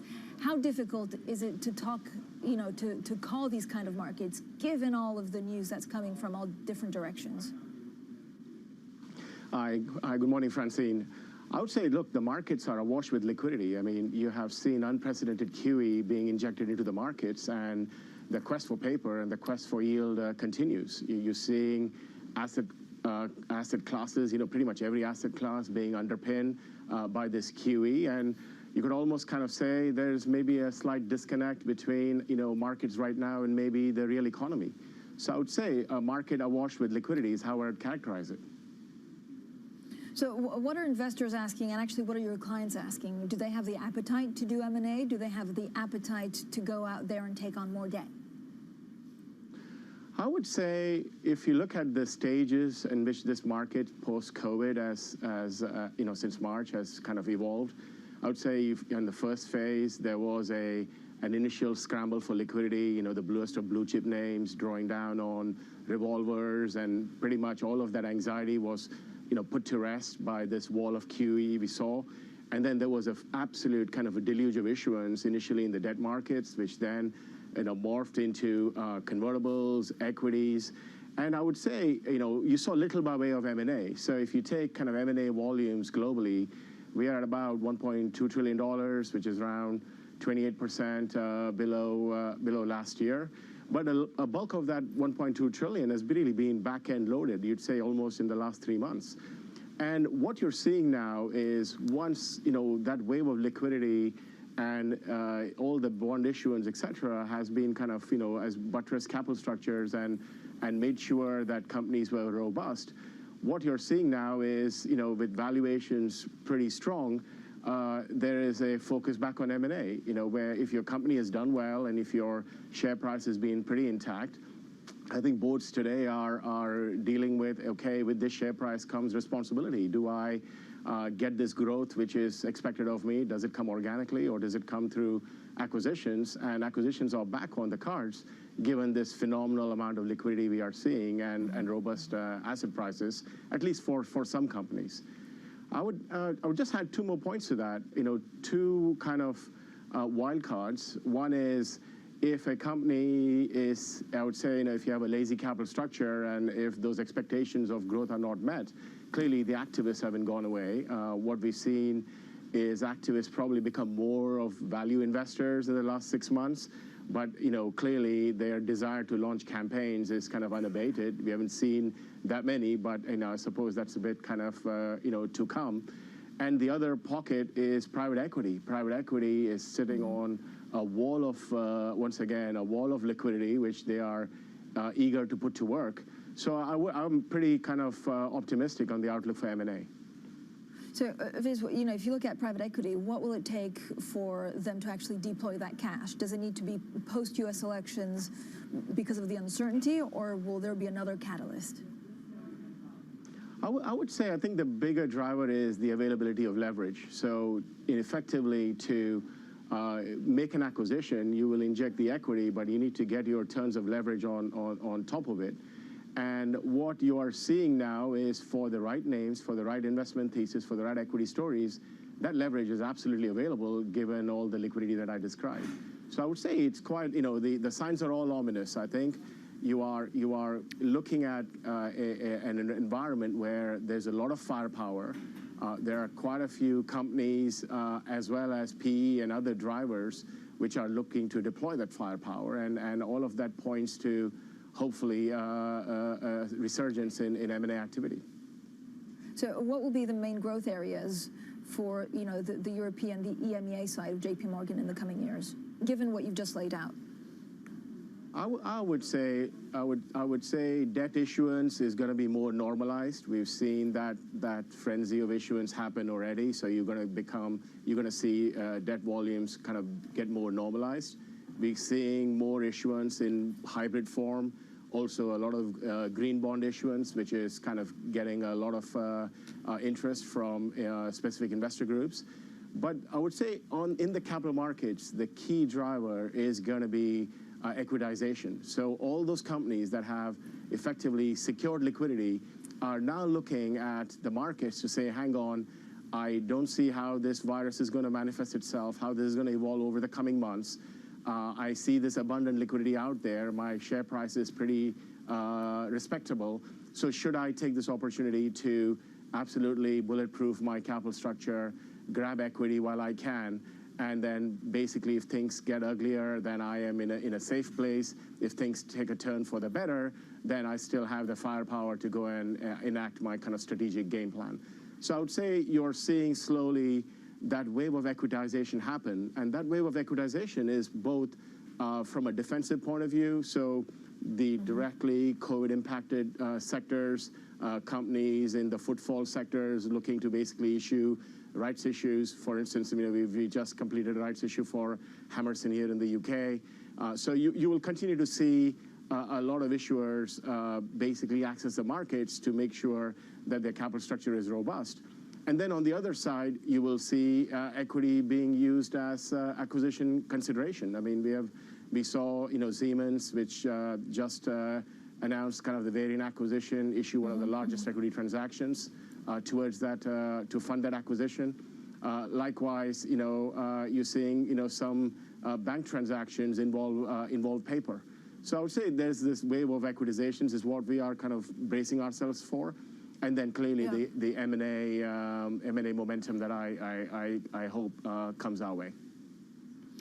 Certainly, there was a lot of talk about, Jamie Dimon's thoughts on productivity and working from home.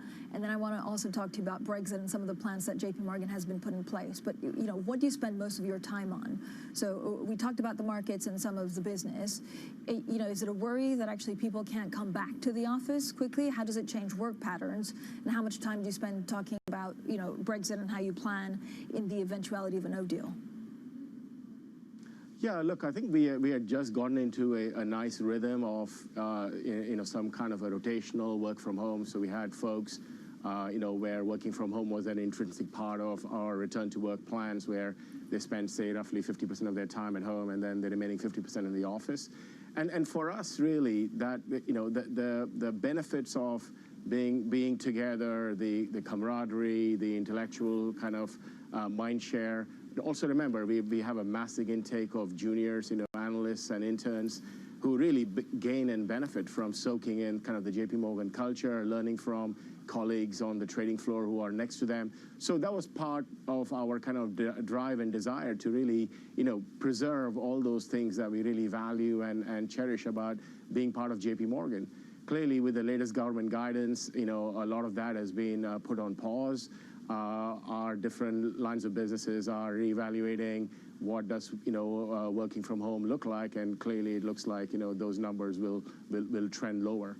But this rotational model is kind of very much, I would say, even beyond COVID. I would say some kind of a model for the future.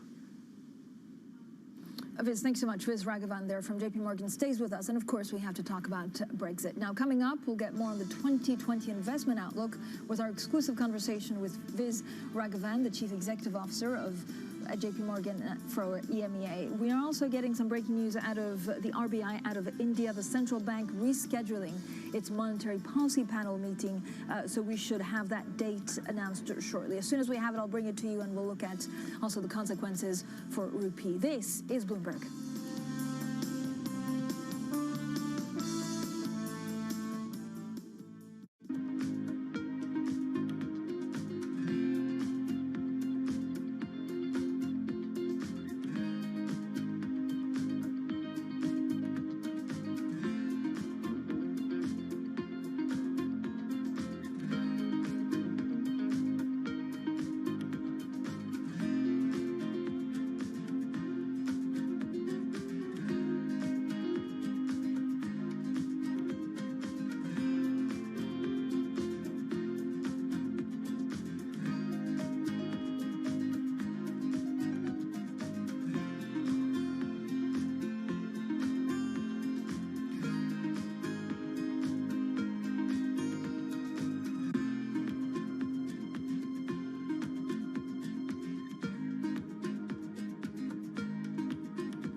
This is Bloomberg Surveillance. I'm Francine Lacqua here in London. Let's get straight to the Bloomberg Business Flash. Here's Leanne Gerrans. Hi, Leanne. Good morning, Francine. Today, Siemens has taken the latest step in simplifying its structure, spinning off its energy unit. The new firm's technology is behind roughly 1/6 of the world's electricity.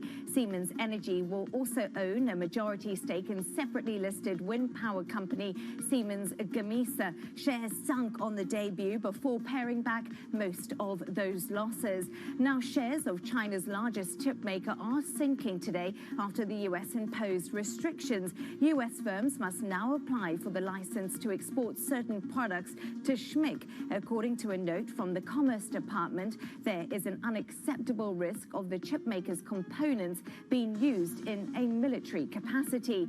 And Veolia is pledging to deliver a sweetened bid for French waste and water company Suez ahead of a Wednesday dentist. As well as raising the price, the paper reports a new offer will include a clarification of job guarantees. And that's your Bloomberg Business Flash. Francine. Thank you so much, Leanne. Now let's get more from our exclusive conversation with Viz Raghavan from JP Morgan. He's Chief Executive Officer for EMEA and co-head of Global Investment Banking. Viz, certainly we talked a lot about JP Morgan and some of the steps that you're taking to ensure that you can still service your clients in case of a no deal. Brexit. What's the probability right now of a no-deal Brexit, and does it mean that you could move further assets or more people into mainland Europe?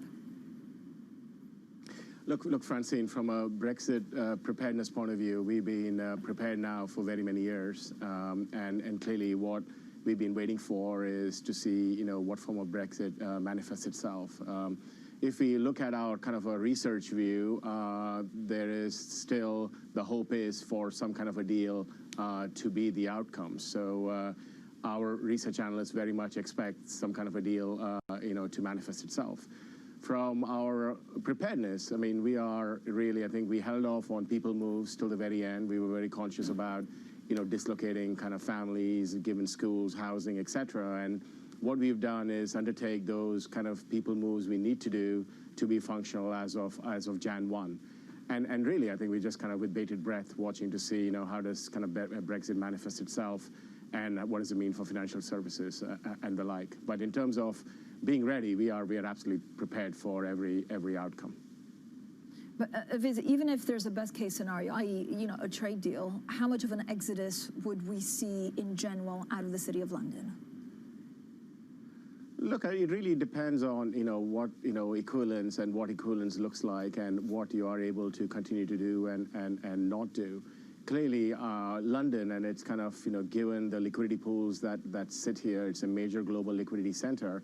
Its relevance as it relates to being a kind of a major money center is still going to be kind of strong, and it's not going to be entirely diminished. But it is inevitable, depending on what equivalence looks like and what we are able to do or otherwise as it relates to EU-facing clients, you will see some action and some activity move to AG. In our case, AG, the German legal entity, is going to be our flagship EU-facing entity.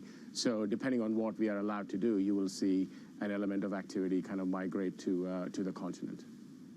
So in terms of the amount of revenue that JP Morgan actually does in the UK, would it be 20 to 25% moving to continental Europe, or would it be less or more? I think it's difficult to kind of put be a precise number to it. It really is a function of, what activities are you going to be allowed to continue to kind of execute, from, being based in the UK. So if you take, for instance, even in a primary transaction, when you look at the distribution of a primary deal, if you take an IPO or an equity placement, I mean, the typical distribution profile tends to be around, 20-30% US, likewise 20-30% EMEA, and then you end up with a portion which is kind of rest of the world. So if you look at that activity, a lot of that liquidity sits in these kind of money centers in the US, in London, and in Asia. So it is hard to quantify it precisely, but it's going to be entirely dictated by, what are you going to be allowed to do in this post-Brexit, equivalence agreement. Okay, but is 25% something that sounds about right, Viz, or are we off the mark? Yeah, I think you're in that zip code. I would say it's a reasonable start, and you need to really then monitor exactly the nature of the activity and what you can basically do from based in London, and then what actually migrates to the continent. How difficult has a pandemic actually made the shift to the continent? Look, I think, it clearly, for most folks, an element of mobility was kind of when I was left to the final stages. And clearly now with the pandemic and quarantines, et cetera, it imposes kind of extraneous restrictions on that mobility. And clearly what we are looking at it is to be very open-minded and flexible so that we can, provide accommodation for the employees that are affected, make sure we kind of take care of travel, and really have kind of some kind of forbearance in making sure that our experience for our employees is as smooth as possible. And likewise, I think the key focus here is for clients who really see a seamless JP Morgan, really, not in any way impacted by people moves and internal kind of mobility-led initiatives. The ECB's chief bank regulator says the market has not priced in a no deal. What worries you about a no deal? Is it also, is it market functioning that could be either disrupted or very volatile? Yeah, I would say, all of the above. I mean, clearly it is what does it mean for trade? What does it mean for consumer confidence? What does it mean for, barriers to trade? What does it mean for, the economy? Because clearly, you have an economy that is feeling the impact of COVID. So really, this is kind of another layer and all of that uncertainty that it brings. So I would say, from a market point of view, I mean, this is really uncertainty and confidence are going to be, the key metrics that are going to be impacted by a no-deal Brexit. How do you see this European banking consolidation phase, which for the moment is actually very domestic, so it's very local? 2 Italian banks merged, 2 Spanish banks merged, and when will we get cross-border consolidation in Europe, and what does that mean for JP Morgan? Yeah, look, I mean, we've been talking about bank consolidation now, for the best part of a decade since the financial crisis. And if you look at, the banking model, I mean, the cost of doing business is just going up and up and up, whether it is, whether it's capital, whether it is liquidity, whether it is, cyber, technology, compliance. So really, I think there are compelling benefits to scale, and that scale benefits not simply from the cost side of the equation, but it also benefits from client service, and the client offering, and really what you're seeing is the beginnings of the long-mooted bank consolidation wave. And you said it, Francine. I mean, you saw it even in Saudi Arabia between NCB and Samba. You saw Bankia and Caixa. You've seen Intesa in Italy. I think this is, we've been waiting for this for a while. It does make sense, and it's kind of quite, reassuring to see, this quest for scale and optimizing of business models take place. Viz, thank you so much. I need about another 3 hours to speak to you, but thank you so much. I know you have things to do. Viz Raghavan there, the Chief Executive Officer for EMEA and co-head of Global Investment Banking at JP Morgan. Now, in the meantime, this is what the markets are doing. We're still seeing a bit of a rally in the European markets, gaining just over, I think, 1.5%. This is led by a lot of stocks, banking stocks with HSBC are higher in some of the travel and leisure as well. This is Bloomberg.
Climate change is the defining issue of our time.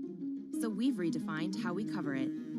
With clear data and rigorous journalism, we rise to the scale of the challenge to reveal the breadth of possibility. We look at stories from every angle to provoke debate, spotlight solutions, and make sense of the greatest crisis of our generation. Bloomberg Green, solutions for a changing climate.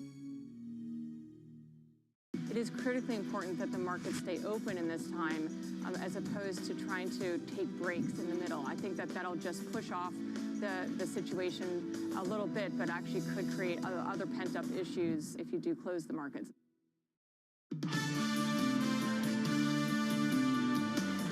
Economics, finance, politics. This is Bloomberg Surveillance. I'm Francine Lacqua here in London. Now, busy week ahead. Let's take a look at what we're watching. A London judge plans to rule on Uber's license today.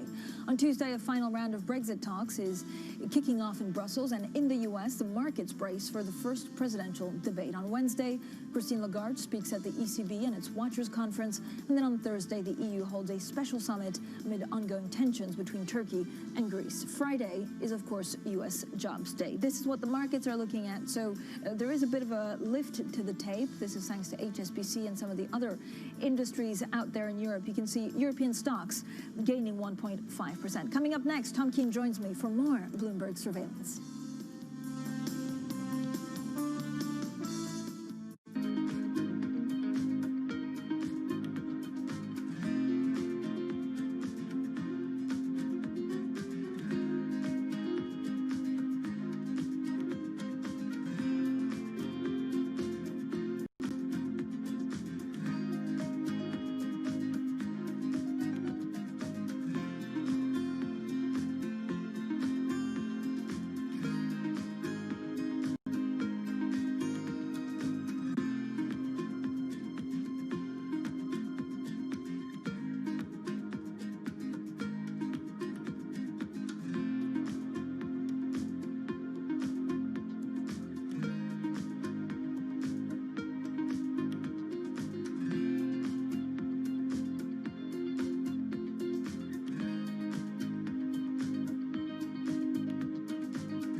Another day of risk off across the financial markets. We bring you special coverage of all the price action and implications here on Bloomberg Television.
Trump tax bombshell. The New York Times says the president lost millions and paid hardly any income tax in recent years. He denies the claims. Doubling down, HSBC shares jumped the most since 2009. as its biggest shareholder raises its stake to 8%. And the EU and the UK enter the final round of Brexit talks this week. The Tory government faces another party rebellion at home over its emergency powers.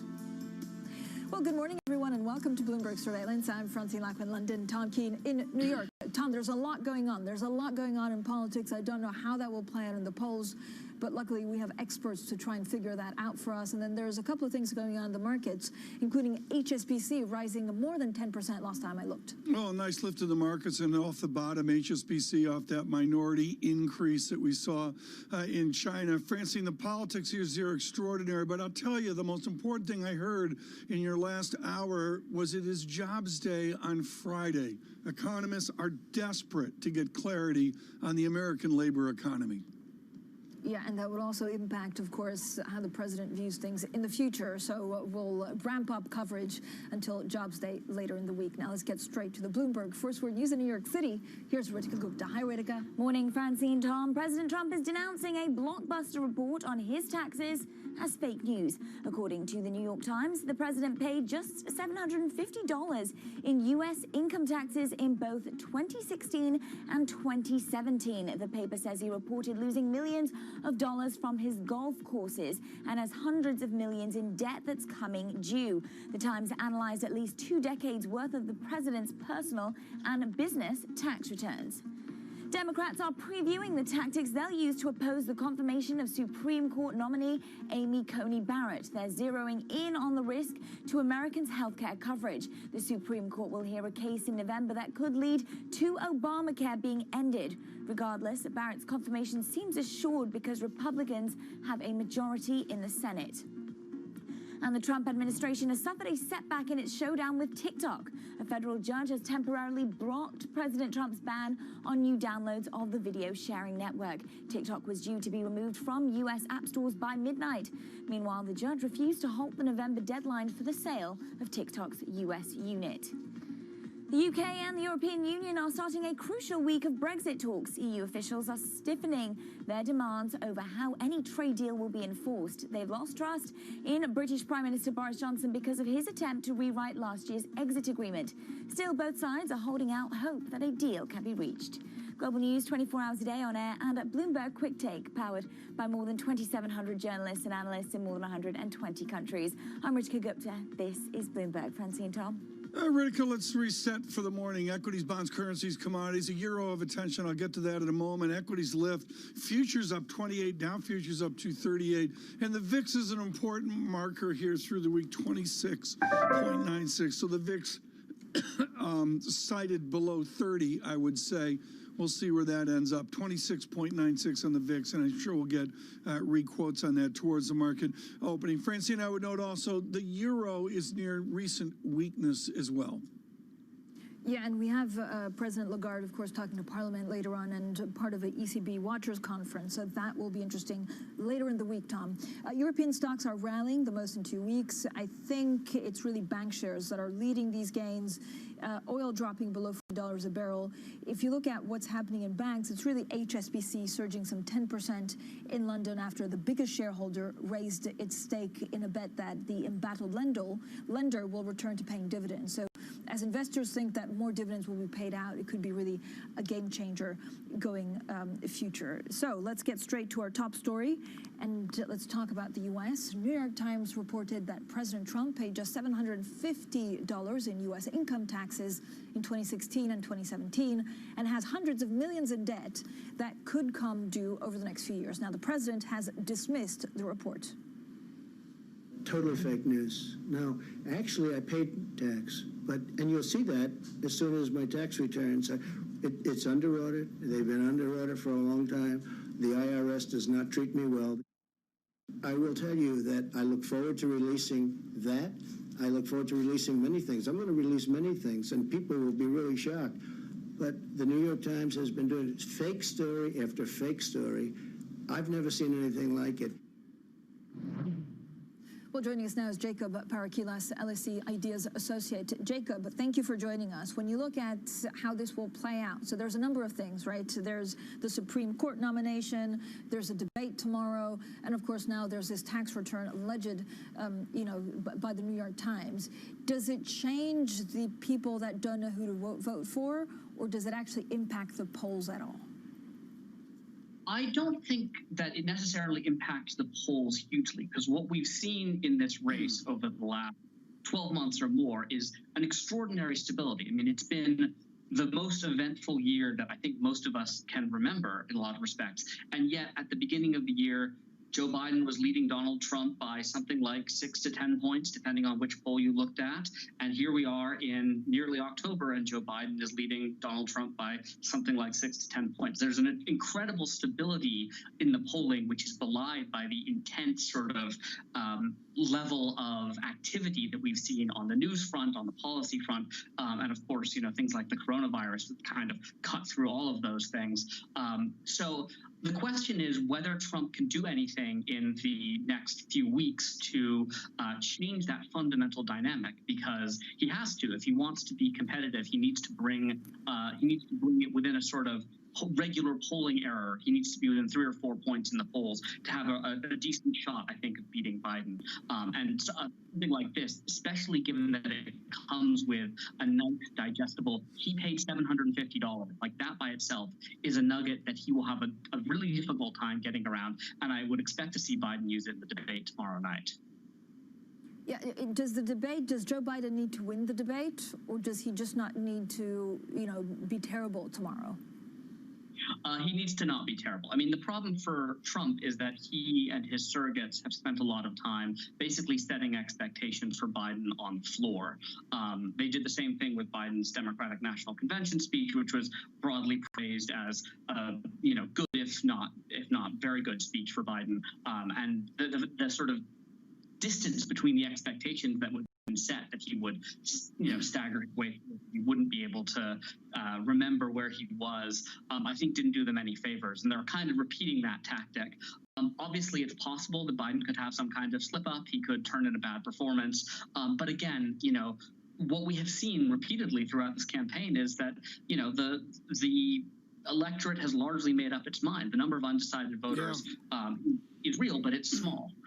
Jacob, who is the undecided voter? That's a really good question, and I'm afraid I don't have a really good answer. I mean, you have conservatives who may not like Donald Trump on a personal level. They may not like the tweeting. They may not like the details of his personal life. They may not like some of his foreign policy choices. But by the same token, like his sort of cutting deregulations, and they like conservative judges and are trying to weigh those. There are people who don't pay a lot of attention to politics, who may know Trump mostly as a reality TV star and Biden as a politician of some kind, and are only tuning in now. But again, I mean, what we've seen, especially relative to 2016, which is obviously the analogy that everyone reaches for, there just aren't that many undecided voters. Most people have a pretty strong impression of who both of these guys are. Jacob, Timothy O'Brien, and folks, I'm thrilled to tell you that not once but twice Mr. O'Brien will join Bloomberg Surveillance this morning on television and radio. And Jacob, he published moments ago, it's unfair to you because the essay just came out, and he does definitely allude that the real issue here is not tax avoidance and is not the undecided voter, but is the president as a national security threat. Do you perceive that he is?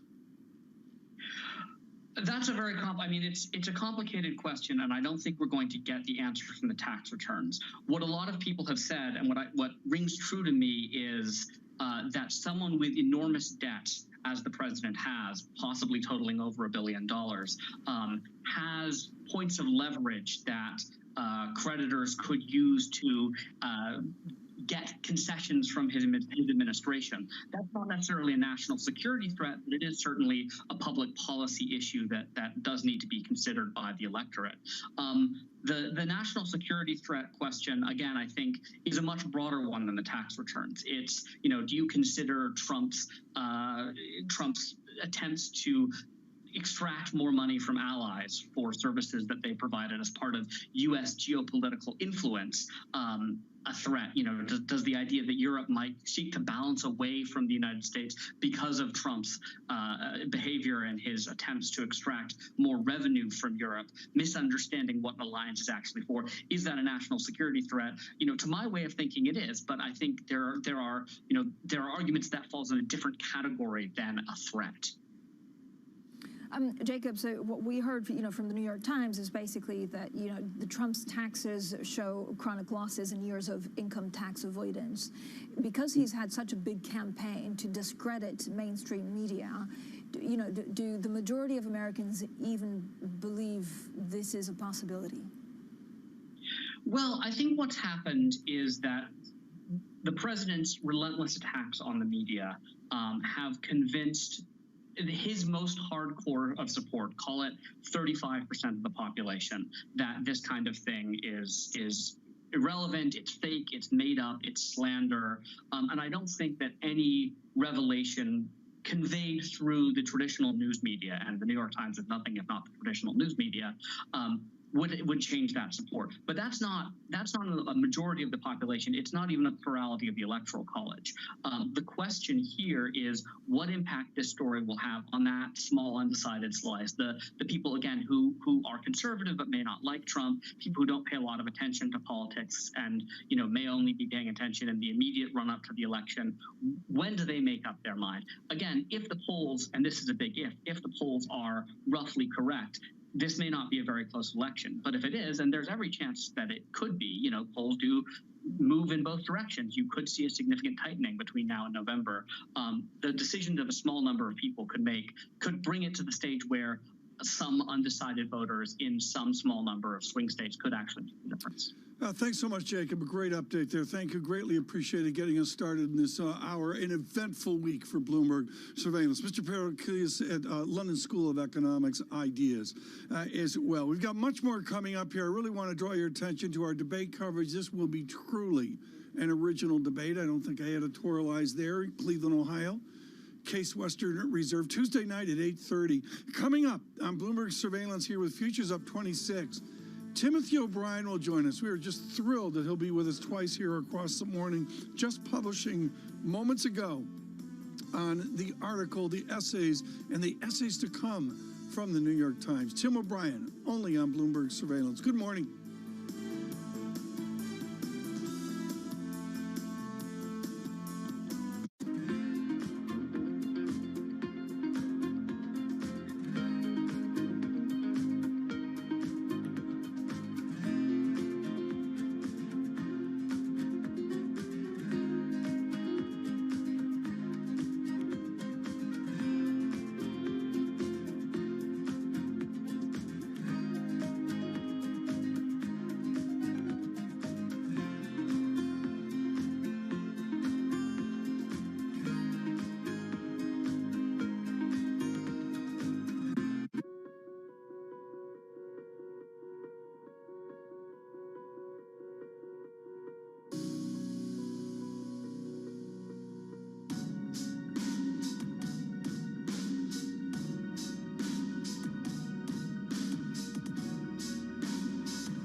Are people afraid of calling you because their own credit ratings might go down if it's known that they have to borrow money from the IMF? If you're a president of a country in trouble, you better call.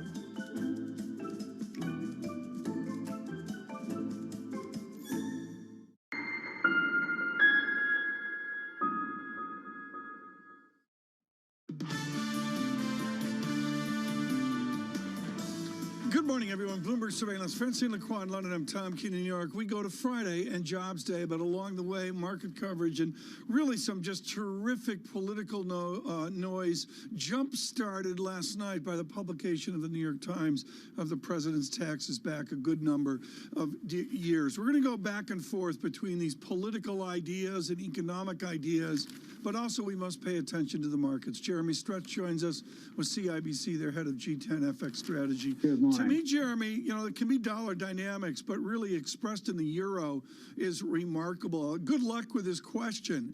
How do you determine a vector or a direction even on euro dollar right now? I mean, what tools do you use to try to gauge the path of an ever weaker euro? Well, you're absolutely right. It is a very challenging task in terms of the determination of the euro. I think what we would say is that we had seen that excessive run higher in terms of euro. We saw that reflected in terms of significant long positioning, particularly in terms of real money extending longs to record highs. And now we're seeing a realization that, in fact, that was a false move, and we're now seeing a more realistic valuation in euro. But I think it is a case that we're probably getting towards the lower end of this sort of correction phase, but we will watch for additional language and additional rhetoric from the ECB. And of course, we will watch Christine Lagarde or listen to Christine Lagarde quite closely today, because I think there is this realization that from an ECB perspective, they will be much happier with a euro which is mid-teens rather than necessarily upper teens. And in a sense, that's kind of where we are. But from the euro's perspective, the real economy data is deteriorating, or at least softening, because, of course, unfortunately, the number of COVID cases here in Europe are moving up quite exponentially. So are you linking foreign exchange caution or speculation on the virus? Well, not directly to the virus, but in terms of what it does for the macroeconomic outcome. So in a sense, we've seen, obviously, the ECB, alongside many other central banks, prove to revise their 2020 growth forecast from a very, very pessimistic set of readings back in the middle of the summer or into the early autumn. But as we move into Q4, it does look as though the growth trajectories for that final quarter of the year look to be a little bit slower than perhaps the central banks would have hoped. And that, of course, adds to the pressure on those central banks to look at additional stimulus measures. So I think that's where the dynamics of the path and the passage of the virus play out in terms of how it has a change in the narrative of the macroeconomic profiles for Q4 and into 2021 as a whole. Jeremy, overall, when you look at the volatility that we could see in the markets and some of the correlations there, is the FX space where we're going to see the most volatility into the U.S. elections, into Brexit? Well, of course, there is inherent degrees of political uncertainty. So I was listening with great interest to your previous contributor talking about some of the political dynamics, and those are very significant and very large. And of course, we go into that U.S. presidential election with a question mark as to not only who will be the winner, but whether that will be an easily and rectifiable process to come out of the other side once the counts have been made. And of course, we have these ongoing Brexit uncertainties as we get to the end game of this process. So there is evidentially a lot of political risk, and that political risk, I think, does normally manifest itself quite correctly in a lot of potential FX volatility. So I think that's the way that we are going to continue to trade, with headline risk proving to be particularly significant over the course of both this week for the Brexit story in particular, but also over the course of the next few weeks as we run into that presidential election and hopefully a clear-cut outcome immediately after. Jeremy, in the last hour, we also found out that the Reserve Bank of India actually rescheduled a meeting of its Monetary Policy Committee that was due to begin on Tuesday. Are the emerging market currencies actually the ones that are the most at risk? Well, potentially, yes. I think there is obviously elements of uncertainty, particularly in the EM space, because, of course, it is in some of those emerging markets where there is the greatest risk factor from the virus progression. And of course, unfortunately, in many of those emerging markets, the healthcare systems are less well developed and less well funded to counteract that. And so that does have some potential ramifications for the macroeconomic performance and the ability of those economies to push back and provide stimulus to offset any of the sort of the negative headwinds. So there is some uncertainty there. And of course, if we are going to see dollar-based volatility over the course of the next few weeks as well, then that will also manifest itself, particularly in terms of some of those emerging market currencies against the dollar. Well, the EM markets are interesting this morning. Jeremy Stretch will continue with us, and I do want to talk about Turkish lira. It is now out almost 3 standard deviations. It's exploded higher this morning, and certainly since central bank intervention of the last few days, 7.78 on Turkish lira, and this is Secretary Pompeo is in Thessalonica of Greece. So we'll continue with Mr. Stretch here. Mark Howard, BNP Paribas, always informative on macro strategy in the 7 o'clock hour. Again, Timothy O'Brien in our next hour. This is Bloomberg. Good morning.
The scale of the climate crisis is just staggering, but you can't let that be an excuse for doing nothing. So to fight climate change, we can't be overwhelmed by the seeming impossibility of the task at hand. Inclusive multilateralism is about bringing more voices to the table, resulting in more ideas, more solutions, and more climate action. As a signatory to the Global Covenant of Mayors, Charlotte has joined thousands of cities and regions in a commitment to accelerate ambitious, measurable climate and energy initiatives. Local communities across our nation are stepping up in unprecedented ways to respond to the ongoing challenges of our climate crisis. We'll see what is the cost, what is the reliability, but without innovation, a lot of innovation, we won't be able to get there.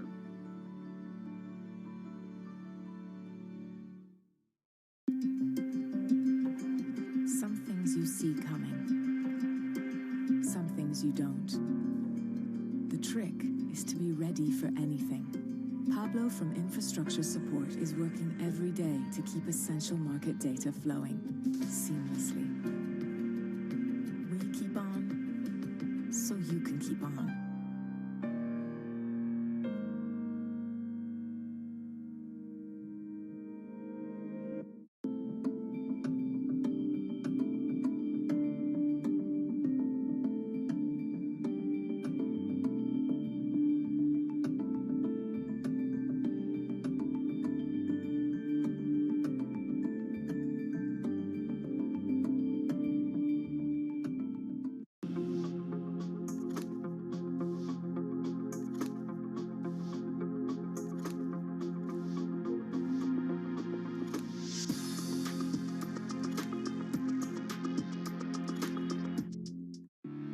We explore the trends, investments, and competition of the European ETF industry.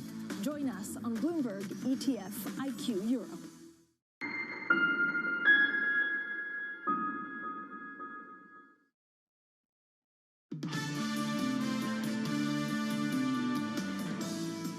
This is Bloomberg Surveillance. I'm Rishka Gupta with your Bloomberg Business Flash. Cleveland-Cliffs will buy the U.S. operations of ArcelorMittal for $1.4 billion in cash and stock. That will make the Ohio-based company the biggest flat-rolled steel producer in North America. Cleveland-Cliffs expects its second major deal in less than a year to boost sales to automakers.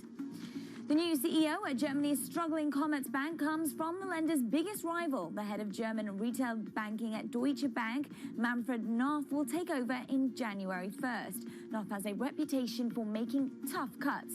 His main task will be to oversee a turnaround at Commerzbank that could mean eliminating about 10,000 jobs.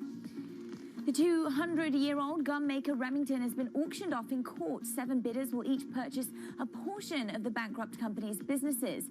Cerberus Capital acquired Remington in 2007. The firearms and ammunition giant accumulated almost $1 billion in debt. And that is your latest Bloomberg Business Flash. Tom Francine.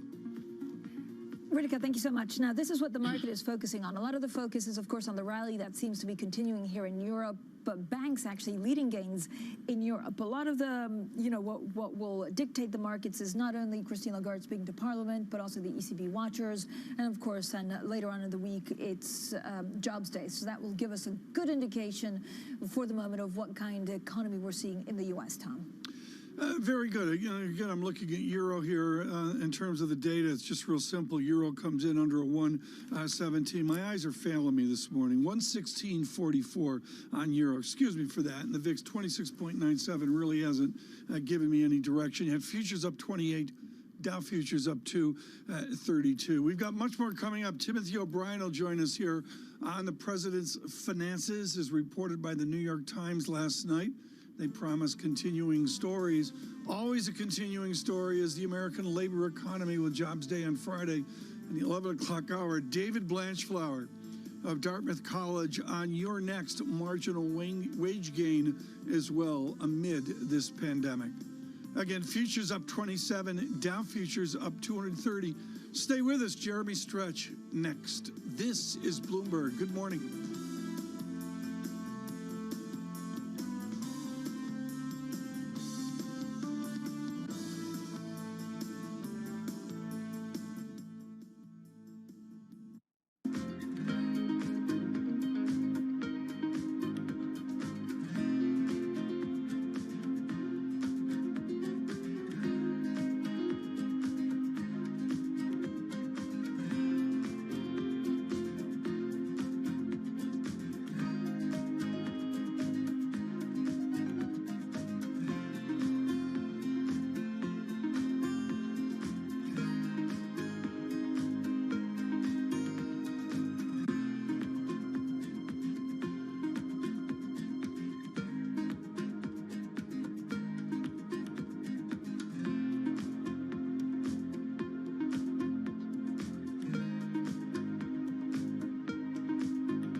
Live coverage of the first presidential debate begins Tuesday night at 8:30 p.m. Eastern Time on Bloomberg Television and on Bloomberg Radio.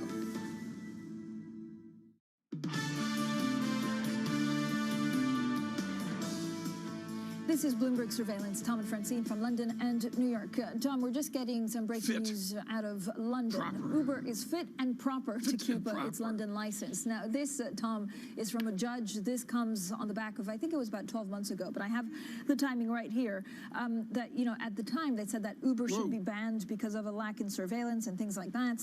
And actually, at the moment, from what we know from this judge, is that they have decided that Uber is fit and proper. Now, this, I don't know whether it's because they've put some security things in place just to make sure that it was fit and proper. But actually, you know, this, I guess, changes everything for Uber.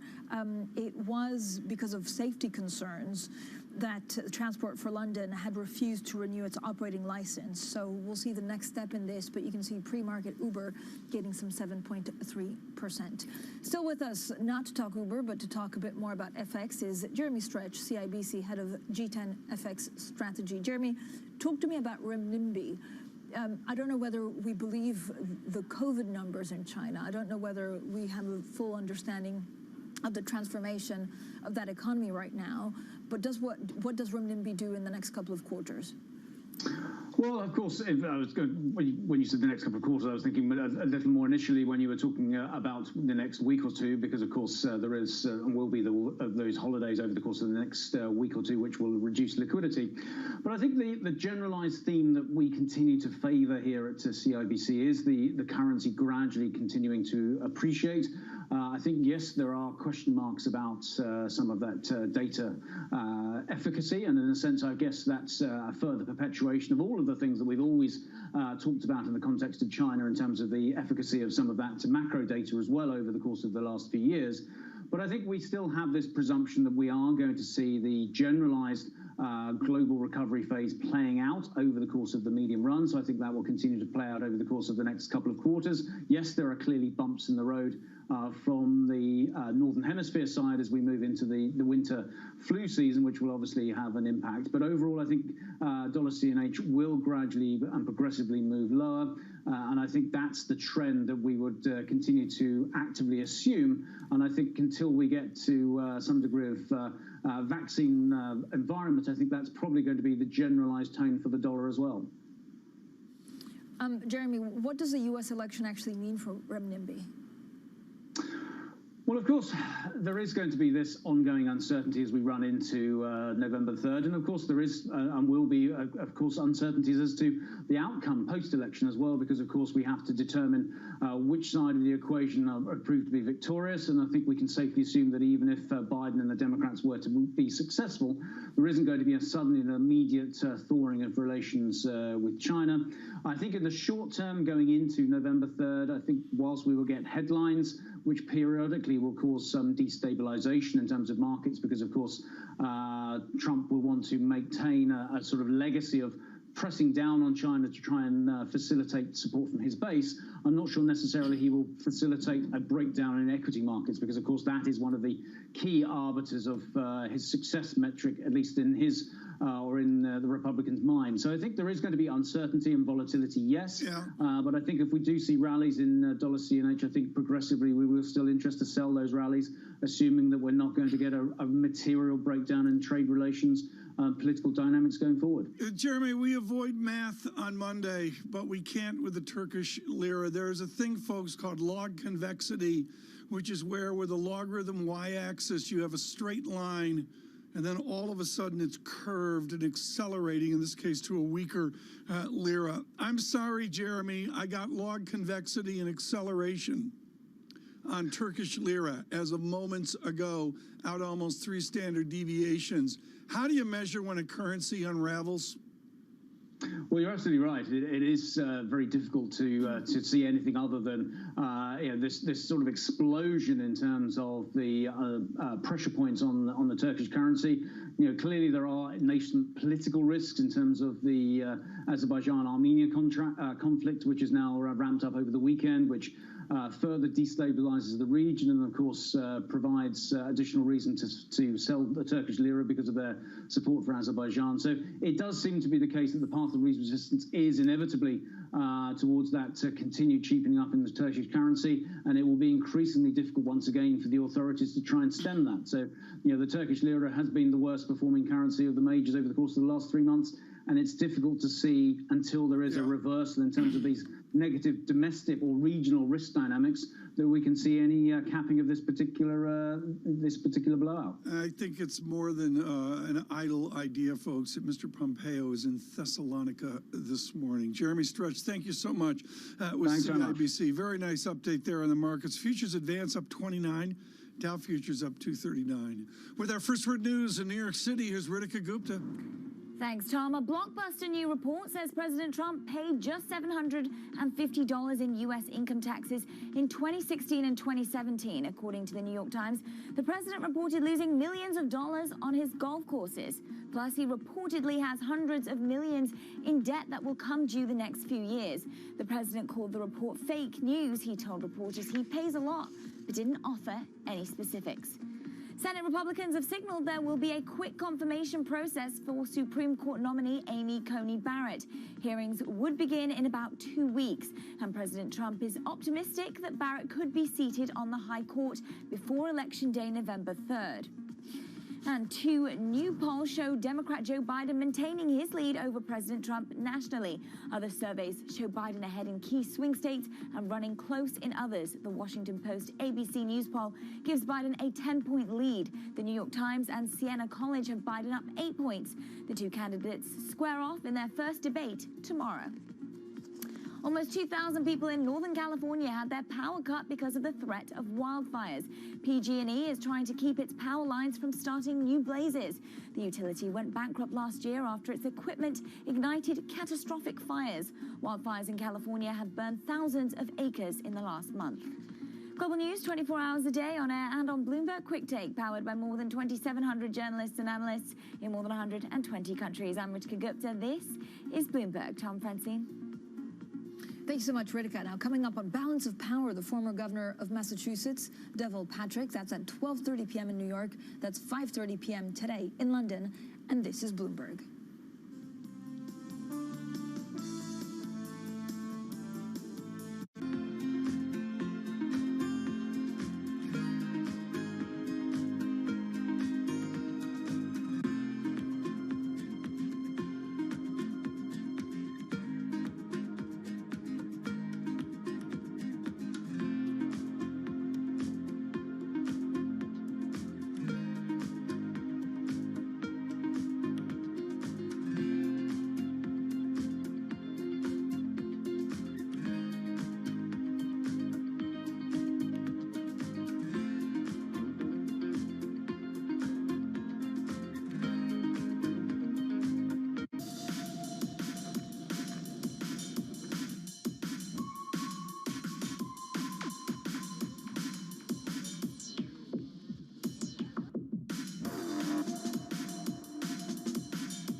I think what we've seen during this period of time is that communicating via video is not a fad.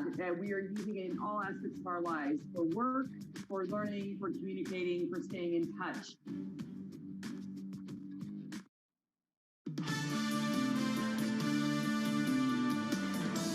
Commerce Surveillance. Good morning, everyone. It is an eventful Monday, made more eventful by what we saw last night from the New York Times, and they promise further articles through the week as well. With us right now, Francine Lacroix, Tom Keene in New York. Let us read from Timothy O'Brien, this published moments ago in Bloomberg Opinion. At best, he's a haphazard businessman, human billboard, and serial bankruptcy artist who gorges on debt he may have a hard time repaying. The president's overall indebtedness is greater than the New York Times tally, I believe.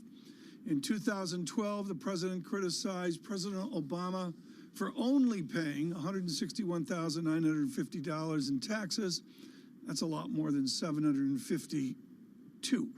Joining us now, our Chief Content Officer, Martin Schenker. And Marty, we were talking with Francine in the break here. You and Greg Vallier agree all of these revelations will really not move the undecided needle. Why is that? Well, I think, as we were discussing before we came on, I don't think it comes as a big surprise to both the supporters or the opponents of Donald Trump that he tries to minimize his taxes and maximize his wealth, or the perception of his wealth. So I just don't think it's going to change anybody's mind. I think it confirms the worst things people think about him on one side, and the character of that people who support him think he has. I mean, Marty, there we are, and as you mentioned earlier, 5% undecided. I'm sort of shocked by that. I mean, this is basically an election is done. Does the debate move the undecided? Well, it probably will have an impact on the undecided, but I also think it could have an impact on the people who have said there's little that could change their minds. I mean, there's a risk on both sides, and for Donald Trump and for Joe Biden. They're different for each of them, but there is a risk that there could be a moment that could turn the race against them. What would that moment be, Marty? I mean, if you're President Trump, right, what would it take for someone to stop voting for you? I know he famously said back in 2016 that I could shoot somebody and I wouldn't lose any voters. Like, 4 years in, is it still the case? I do think that he could possibly say something on the foreign, on our allies. He could portray himself as an extremely insensitive person. There are reports from the Washington Post that he's going to lodge a personal attack on Joe Biden and his family. That could actually turn out to turn voters off. And he cannot afford to have his people not show up. That's his only path to the presidency, is to get his supporters out. How many, I know we were talking again in the break about, the fact that there are not that many undecided voters. Will people actually turn out and vote, Marty? That is the key question, especially for Joe Biden. He has to energize his base. And whether, you're an enthusiastic supporter of Biden or not, he's going to have to work to make sure that the people who are against Donald Trump's second term come out and vote. That's not what happened with Hillary Clinton 4 years ago, and thus we have Donald Trump as president. So it's incredibly important that Joe Biden get his base out. Marty, a fascinating idea came up in the zeitgeist this morning, that in the Supreme Court hearing, Senator Feinstein, fragile at 87, should give way within the testimony of Mrs. Coney Barrett to the vice presidential candidate, Kamala Harris. Is that just speculation, or is that actually possible? Well, it is possible. As we know that some of her comments on Senator Feinstein's comments at her confirmation hearing on religion came back to haunt her. But you have to be careful about what exactly Kamala Harris's role is. Is she just a prosecutor, or is she a vice presidential candidate? And it's a delicate balance, but it is possible they could let her take stage there and have her do the main questioning of this candidate. I look at all of this, Marty, in the blur of it into the debate. Frame the debate. I mean, you and I are the only ones breathing who remember Kennedy Nixon. I mean, frame this debate tomorrow night. I think it's going to be quite fascinating. The pre-debate conversation is that Donald Trump's going to go full aggressive on Joe Biden. Joe Biden, his greatest quality is his empathy and humanity. How those two meet in the middle of a contentious election is going to be fascinating to watch. Fascinating. I'll full disclosure, folks, with the surveillance life I lead, Schenker forces me to go to bed early, and I've never seen a debate in my life. Well, guess what? I may stay up for tomorrow night's debate as well. Martin Schenker, our Chief Content Officer, with a good brief there. And again, Tim O'Brien coming up here in a moment, as well as supporter of the president, the former Green Beret, the gentleman from Florida, Michael Waltz, in the 6 o'clock hour. This is Bloomberg. Good morning. Futures advance up 29.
Ada 3 kelompok pengungsi tersebut yang sudah berpencar arah.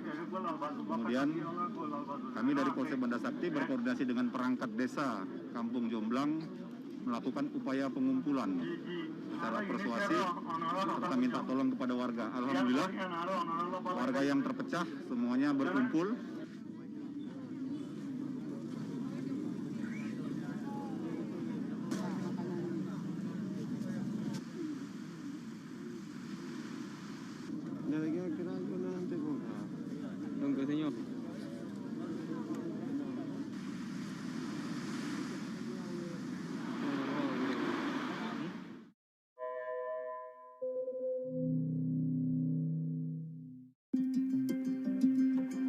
Some things you see coming, some things you don't. The trick is to be ready for anything. John from Infrastructure Support is working every day to keep essential market data flowing seamlessly. We keep on, so you can keep on.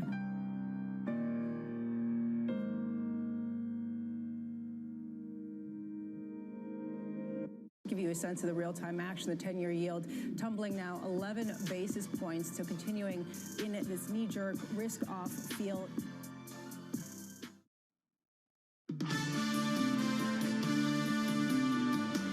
This is Bloomberg Surveillance. I'm Ritika Gupta with your Bloomberg Business Flash.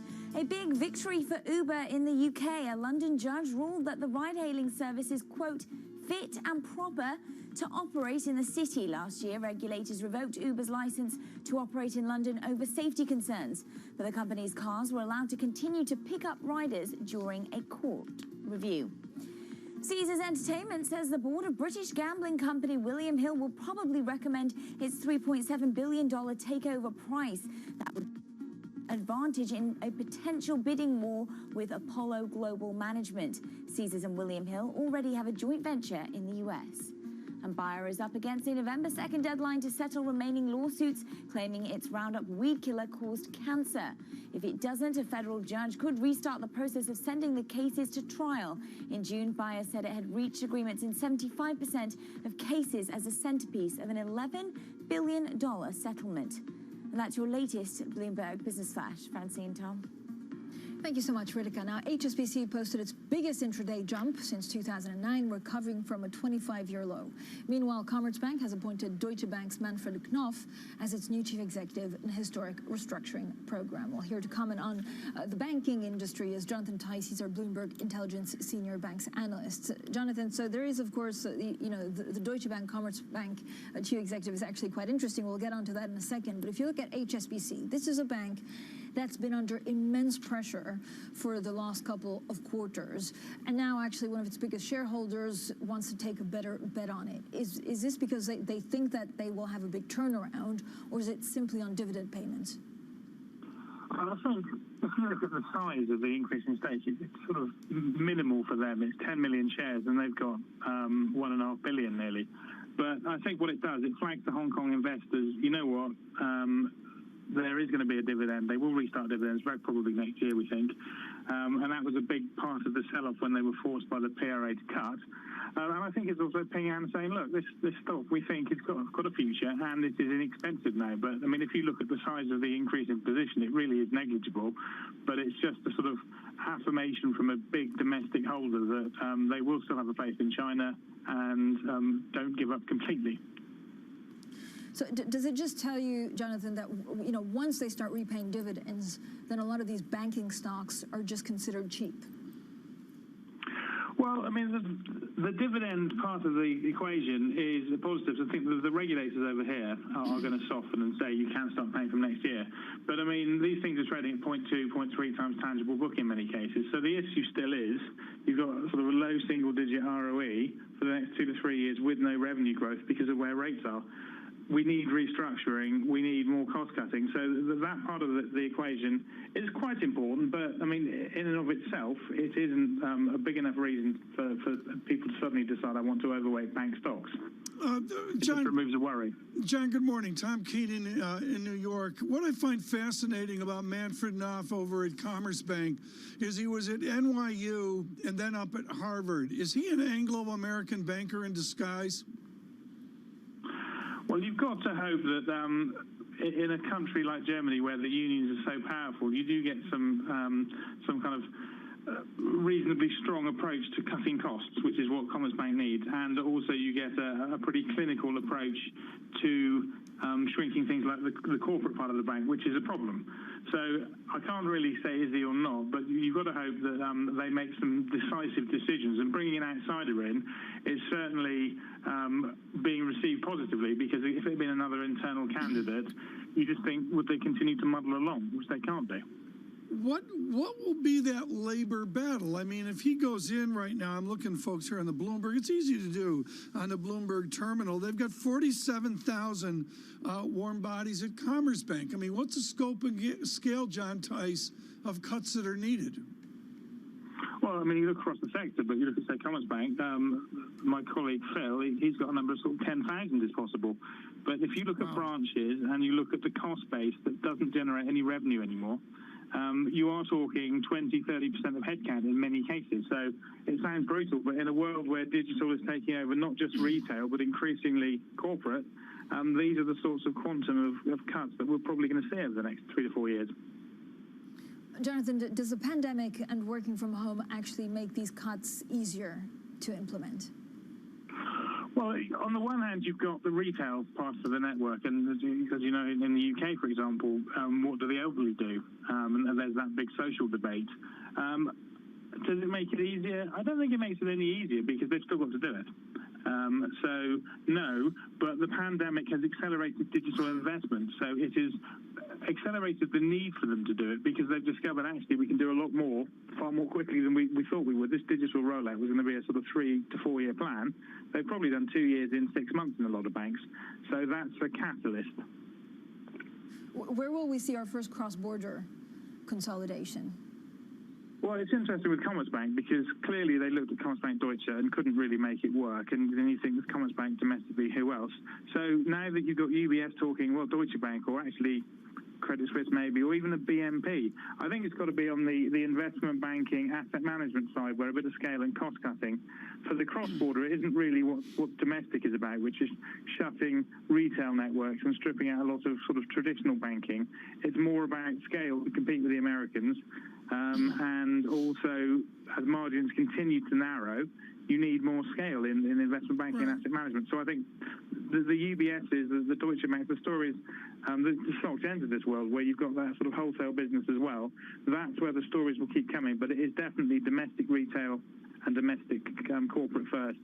And the bigger deals, we can't see anything apart from a lot of chat, probably until deep into next year. John, what is the power of the German government to basically tell Commerzbank what to do? I mean, the Bloomberg has them on a quick ratio at a 0.19 book value. Folks, I've never seen a statistic that low. I mean, why doesn't the German government just put them out of their misery?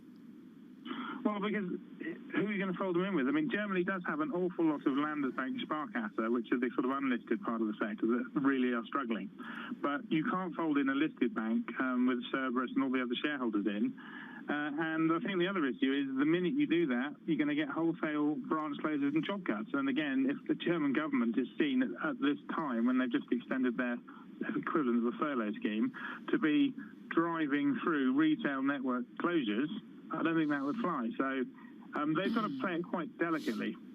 Absolutely bizarre. John Tice, brilliant brief. Thank you so much. Greatly appreciate it. And two troubled banks and their stories quite different, HSBC and Commerzbank as well. Francine, I find European banking and the partition to American banking to be just extraordinary. As well. Yeah, and we'll have plenty more, of course, on that, Tom. We also spoke to the JP Morgan head for EMEA, and he was really interesting. He says he's expecting consolidation, something that needs to come. They've been waiting for it. And then we also had a conversation about Brexit and the fact that JP Morgan was, moving so many assets to make sure that they can service their clients in case of a no-deal Brexit. The euro 116.47. We've got new weakness on Turkish lira, 7.79. That's a 7.9 handle now, and a very weak lira out to 7.80. That's a remarkable statement today of a weaker lira as well. 10-year real yield, that's doing better, negative 0.91. Daniel on 6 o'clock hour as well. This is Bloomberg. Good morning.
This is Bloomberg Best, your weekly review of the most important business news, analysis, and interviews from Bloomberg Television around the world. Ken Burns, welcome to Bloomberg Big Decisions. We have always been a mixture of things.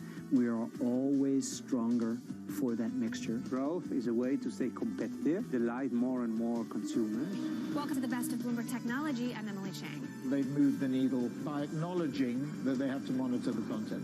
What is one word of advice you'll take with you? Learn how to listen. And that is certainly something that has served me well. Ankiti, where do you go from here? It's a huge market, it's a huge opportunity. I want to go 100x from here. Our philosophy is to partner where we can and stand apart when we should. When everything around us, including the way we work and live, has been interrupted uninterrupted. Uninterrupted service is peace of mind. Kimmy from customer support is responding to a 500% increase in daily call volume, no matter what. We keep on, so you can keep on.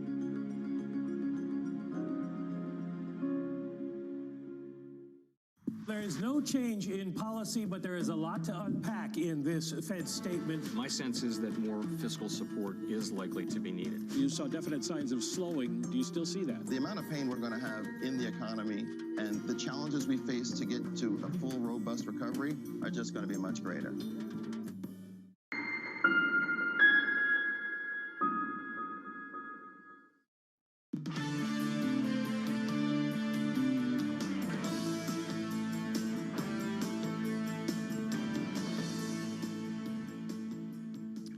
This morning, it was said in 1934 by Judge Learned Hand, anyone may arrange his affairs so that his taxes shall be as low as possible.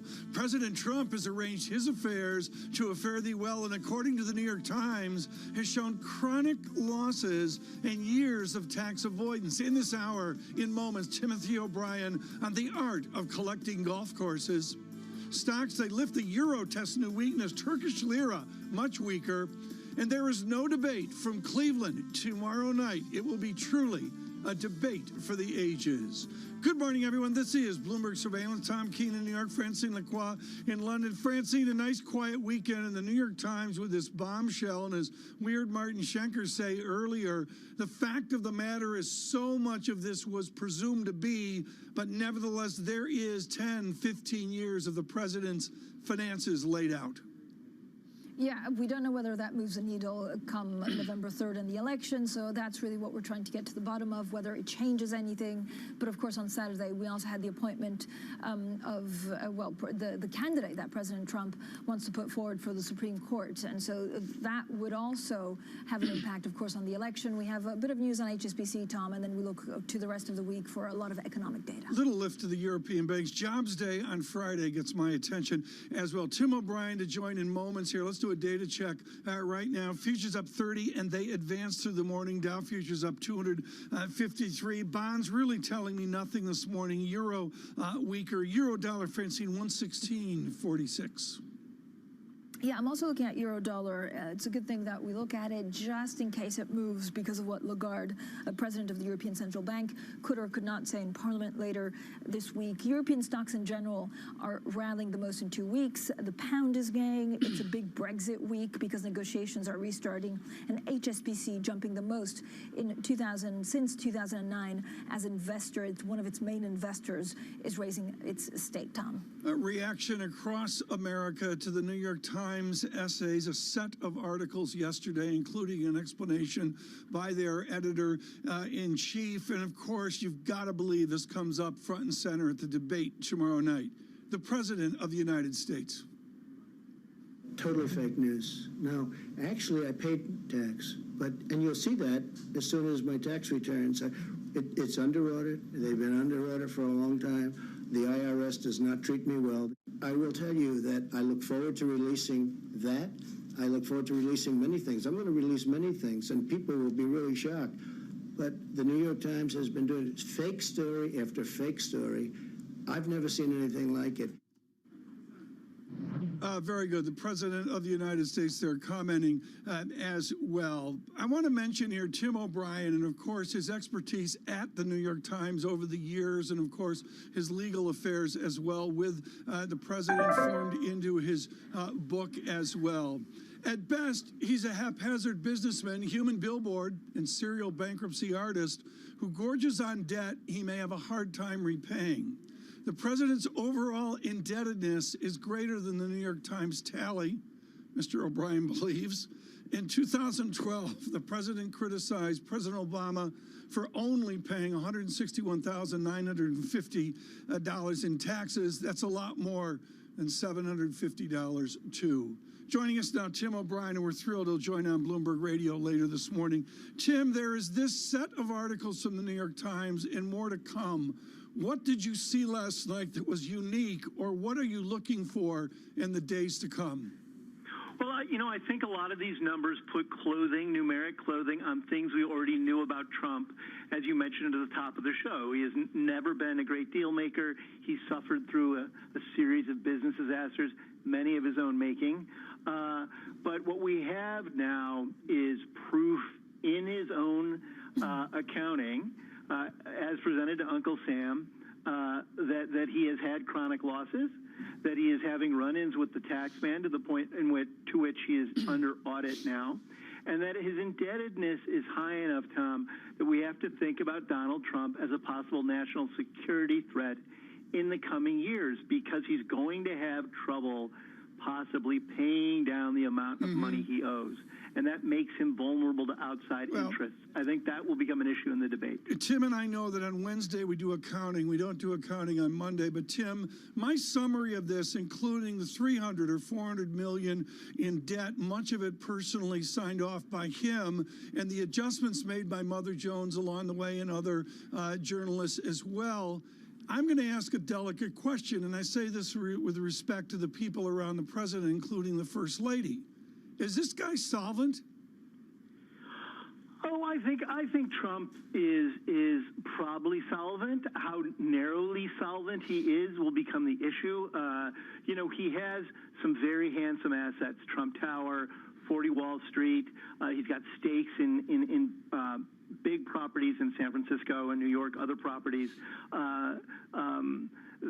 that if he needed to, he could try to liquidate. The problem, Tom, actually, though, is that we're in the middle of a global pandemic, and the industries that Donald Trump inhabits are among the hardest hit sectors right now globally: real estate, tourism, and leisure. So the businesses he's relying on to throw off cash are under stress, and he's got a lot of debt on his hands. It's the classic Donald Trump story. This has been the Donald Trump story going back to 1992 when I first began covering him, 1990 when I first began covering him. And we'll have to see what happens in the coming years. The difference between then and now is Donald Trump back then was a real estate developer and then a reality TV oddity. He was not president of the United States. But Tim, it could be immoral, but do people care? So come November 3rd, will it actually move the needle on the polls?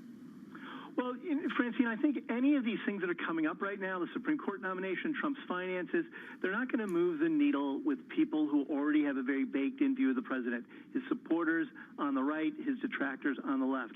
But for that broad swath of middle Americans, independent voters, swing voters, who need to continue to be convinced about their distaste for the president, or have lost their support for the president, these kinds of issues are very damaging, I think. So will people go and vote? Is that how critical is turnout? And we know it's critical. And are these the kind of things that will actually make people go out and vote no matter the weather? I can't say. I think these motivate people who are undecided. But the polls have been pretty consistent for a year or more about the gap between Trump and Biden. I don't know that a story like this moves the needle for the wide mass of voters, no. Tim, I want to take a micro look here at your issues of national security. I noticed, and folks, don't quote me on this, it's a huge article, but I think there was a $13 million fee or summation of fees from a hotel in Istanbul. How does a guy like you take a hotel branding exercise in Istanbul over to State Department relationships with Mr. Erdogan? It's a pure conflict of interest, and you have to wonder, because of facts like this, because of numbers like this, to what extent does it compromise any of Trump's policymaking towards Turkey and the Erdogan administration? And this has been rife in the Oval Office since he occupied the White House, and it's going to continue to be.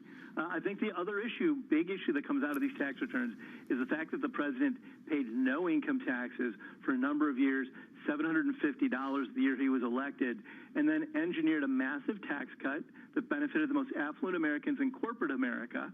I think for his supporters who are struggling to get by, low-income to middle-income Americans who learn that the president isn't paying taxes, that also raises issues around, I think, the the quality of his policy making and his conflict. For full disclosure, folks, you should really state here that Mr. O'Brien supported Michael Bloomberg in his run for the presidency with direct employment on the campaign. We want to mention that Mr. Bloomberg, of course, the founder of Bloomberg LP and these TV and radio properties as well. Tim O'Brien, I mean, come on, Joe Biden trots out and says, look, I grew up the way I grew up. I paid $3.5 million in taxes, whatever year it was, and this clown paid $750. I mean, is it as simple as that? I do think it's as simple as that. I think he's got an issue about Trump saying he's going to go to Washington and protect the little guy. And in fact, Donald Trump goes to Washington, and while he and his friends are essentially screwing the little guy, they engineer a tax cut that benefits them. I don't think that looks good at all from a policymaking standpoint. And then, as we noted earlier, I think there's a massive national security problem that these issues present. Tim, how much will that actually come up in the debates? And I suspect Biden will bring this up. Why wouldn't he? At a minimum, it's embarrassing to the president, but it's cold, hard facts. This is not opinion. This is not left versus right, Republican versus Democrat. This is, how does Donald Trump run his business? Does he pay his fair share of taxes? And is he honest enough and clean enough around these issues that he doesn't present national security problems in the White House? I think that's got to be a debate issue. But does it play, again, does it play well with the voter? Like, how does Joe Biden, what's his game plan here? Does he need to attack, or does he just needs to kind of, well, I mean, look, I think Biden is doing very well on character issues. He compares very well to Trump on character issues. The bread and butter issues for voters right now, I think, are health care, particularly public health, jobs in the economy, and Donald Trump's character. These things play into that third issue, Donald Trump's character. And I think Joe Biden brings those things up in the debate, of course.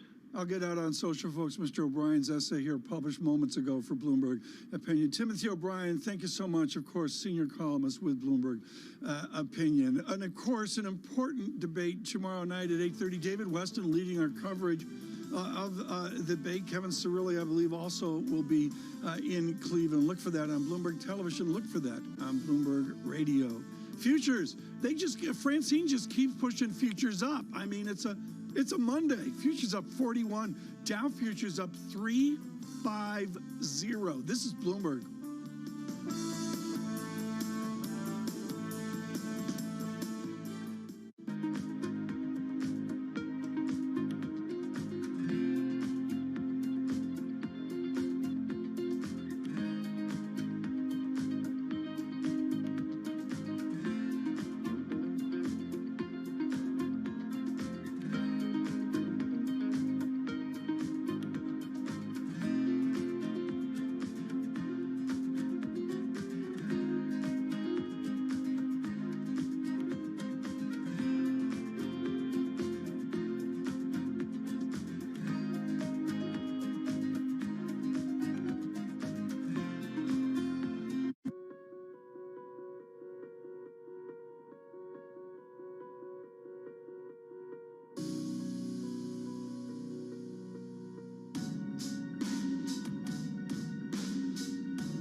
It's really a reminder, isn't it, just how sensitive the markets are to any commentary about trade. We did see some pressure on the yuan, we did see some pressure on the futures. That is now being reversed.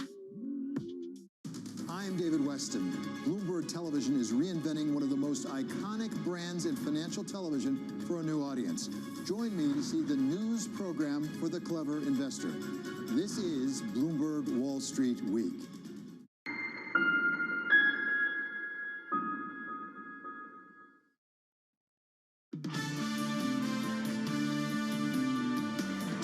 for surveillance. Good morning, everyone. Francine Lacroix in London. I'm Tom Keene in New York. News flow just extraordinary on a Monday, and of course, a dose of politics in the air as well. Thanks again to Tim O'Brien for being with us moments ago. Now to the markets. Daniel on with BNP Paribas, their chief economist, and just as importantly, and this is a real trend we're seeing, folks, where I love this idea, frankly, because a lot of the economists are quite good at market strategy as well. Mr. Ron heading up their Markets 360 operation as well. Daniel, I want to link the two together right now. It's a pretty cautious Q4 and even into Q1, house to house. How can you be enthusiastic on the markets with that kind of GDP forecast? Yeah, Tom, great to be here. And you're absolutely right. Q4 is looking like it's facing a number of headwinds. We've got the phase 4 fiscal relief negotiations still on stall. We've got a potential pockets of the virus coming up again. So yeah, we're really heading into a pretty sticky winter. But as we all know, markets had made a powerful rally even in the depths of the pandemic. It's really about monetary support, and there the Fed just keeps its foot on the accelerator. What is the size of the liquidity out there? We all know the stimulus, and everyone's saying the stimulus is wearing off as well. We're in search of the next stimulus as well. But do you start a Monday feeling that there's just a wall of money looking for a place to go? Yeah, I think that's right, and not just here, but overseas as well. Everyone, we know about the Fed's own balance sheet. Which I think has topped near $8 trillion now. But we also know that the Fed has, in conjunction with the Treasury, created a number of joint liquidity and credit easing programs that many of which are still vastly underutilized, that can inject a lot more liquidity into markets as well. Daniel, when you look at what the Fed does next, what does this second phase actually bring, and how do they view dollar? Yeah, the Fed, of course, has announced its really watershed new strategy at the Jackson Hole meeting, and in the September meeting is when is their first post Jackson Hole meeting in which they discussed the implementation of the new strategy. The fact that there were some dissents in the September meeting and some recent Fed speak, I think, suggests that they're still getting their ducks in a row a bit, and they're still trying to work out exactly how to implement the new strategy. Yeah, what we expect is at least some more adjustments in their balance sheet program, maybe increasing the duration of their purchases in December. But if this coming quarter gets any worse, if the virus really heats up, then I think the Fed can move more aggressively, even in November, just days after Election Day, which would not be a pretty common thing from the Fed. So, Daniel, what are you expecting from the labor report, the jobs numbers later this week? In terms of the job numbers, we're expecting a stalling of the numbers, essentially. The unemployment rate that has been falling recently has mostly been driven by temporarily furloughed workers returning back to work. And so those are easy job gains. Now comes the harder part as the reopenings not only slow down, but potentially even reverse if we got the second wave, even as a number of other workers move from the temporarily unemployed to the permanently unemployed. That's the real sticky part of the labor market. So yeah, I think we're going to see some stalling in the data. We can only hope that more stimulus is on the way and more help to support the hardest hit parts of the economy are on the way to continue to maintain momentum in the job numbers. Daniel, thank you so much. Greatly appreciated this morning. We've got the dollar here weaker. I do want to point that out, some just sudden dollar weakness as well. Turkish lira 7.79. We're watching that. I know it's idiosyncratic. It's not on the radar, but nevertheless, the unraveling of the Turkish lira is of note to global Wall Street. The 10-year yield 0.67%. Coming up on Bloomberg Surveillance, Mark Howard, Mr. Ron's colleague at BNP Paribas. This is Bloomberg. Good morning.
Everything around us, including the way we work and live, has been interrupted. Uninterrupted service is peace of mind. Juzi from customer support is responding to a 500% increase in daily call volume, no matter what. We keep on, so you can keep on.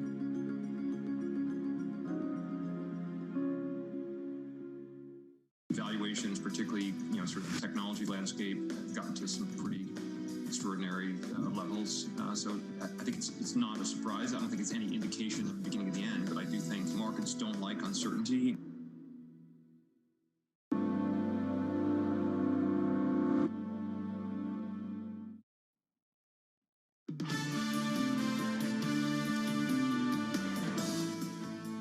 This is Bloomberg Surveillance. Tom and Francine from London and New York. Tom, a big victory for Uber in the UK. A London judge ruled that the ride-hailing service is, quote, fit and proper to operate in the city. Now, Uber shares are rising in pre-market trading following the decision. Let's get straight to Nate Langson, who's our Bloomberg Europe tech editor. Nate, first of all, so I think they had their license basically extended for about 18 months now. But does what happened in London, is it a template for the rest of the world? And is that why the share price is rising? Well, I think the main reason the share price is rising is because the UK is Uber's biggest European market. So getting a victory like this in court is obviously going to be very good news in terms of the company still being able to operate here. As to whether this will be a template for other countries, I think we've seen that many other countries take a different approach to Uber based on the kind of Uber product. You know, it's not all just ride-hailing. There's carpooling, and some countries have ruled that they don't want carpooling, for example, but traditional ride-sharing or ride-hailing is okay. So I think we shouldn't read too much into that, but certainly as far as investors are concerned, this is going to be extremely good news. How big a loss is this for taxis? Well, the taxis and the unions that represent the drivers have made no secret that they are not fans of Uber. They still think that Uber shouldn't be in the city, and they've lodged protests. They've had all kinds of blockades in streets to protest Uber's presence here. So they're going to be very, very angry, and they are probably going to continue their publicity campaigns to say that the wrong decision's been made here. Nate, is Uber safe? Did they put safety measures in place to try and convince the judge that actually they're fit and proper? I mean, I can only say yes, in as much as the court has ruled that it had done enough. The initial controversy was that the TfL didn't think Uber was safe to be operating here, and that it hadn't done enough. And the decision this morning has been that it has made enough changes and that it is fit and proper now. But there are going to be a lot of conditions, and TfL has said that it's going to be watching Uber closely over the next 18 months to make sure that obviously it keeps up the pressure and makes sure that what it's put in place remains in place and isn't allowed to slip. Okay, so give us an example of that. Give us a real-world example of why Uber is bad in London. I mean, is it just a price thing? I mean, is there a service issue? It's not so much to do with pricing. That is an issue, but it's a smaller one. The bigger issue that certainly the taxi drivers have is that there weren't enough checks into who was actually driving an Uber. There'd been issues in the past where it had been accused of not doing enough to stop people essentially uploading a photo of a different driver to the one that you may actually be getting into in the car. And that's one of the changes that Uber had promoted and said, look, we've changed this. We've got background checks, and we do better facial checks on who is actually driving these cars to stop that happening. That was definitely one of the bigger issues. Nate, thank you so much. On too short a notice, Nate Langston with us, Bloomberg Europe technology reporter. Really, really remarkable as well. I mean, Francine here, quickly here, it's just a huge win for Uber, isn't it? I mean, within the streets of London that I used to populate. Well, yeah, we miss you, Tom. I hope you come back and populate them again very soon. But, you know, Uber, basically TfL said they weren't fit, but they continued, operating in the expectation of this decision. And so this is really, something landmark for Uber, Tom. Well, very, very good. Coming up, a supporter of the President of the United States, the Congressman from Florida. This is Bloomberg.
afraid of calling you because their own credit ratings might go down if it's known that they have to borrow money from the IMF. If you're a president of a country in trouble, you better call.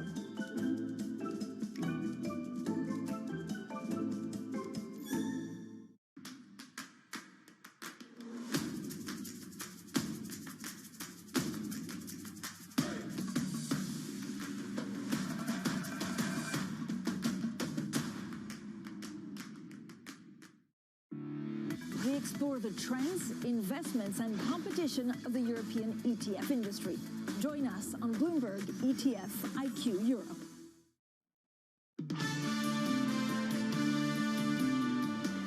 Good morning, everyone. Bloomberg Surveillance. Francine Lacroix and Tom Keene in London, in New York as well. This is a real joy. We've got 47 things to talk to the gentleman from the 6th District in Florida about. Michael Walls, recently promoted to a full colonel in the National Guard, joins us this morning, the ex-Green Beret. And we're going to talk about the president's taxes and that in a moment. Forget about it. We're going to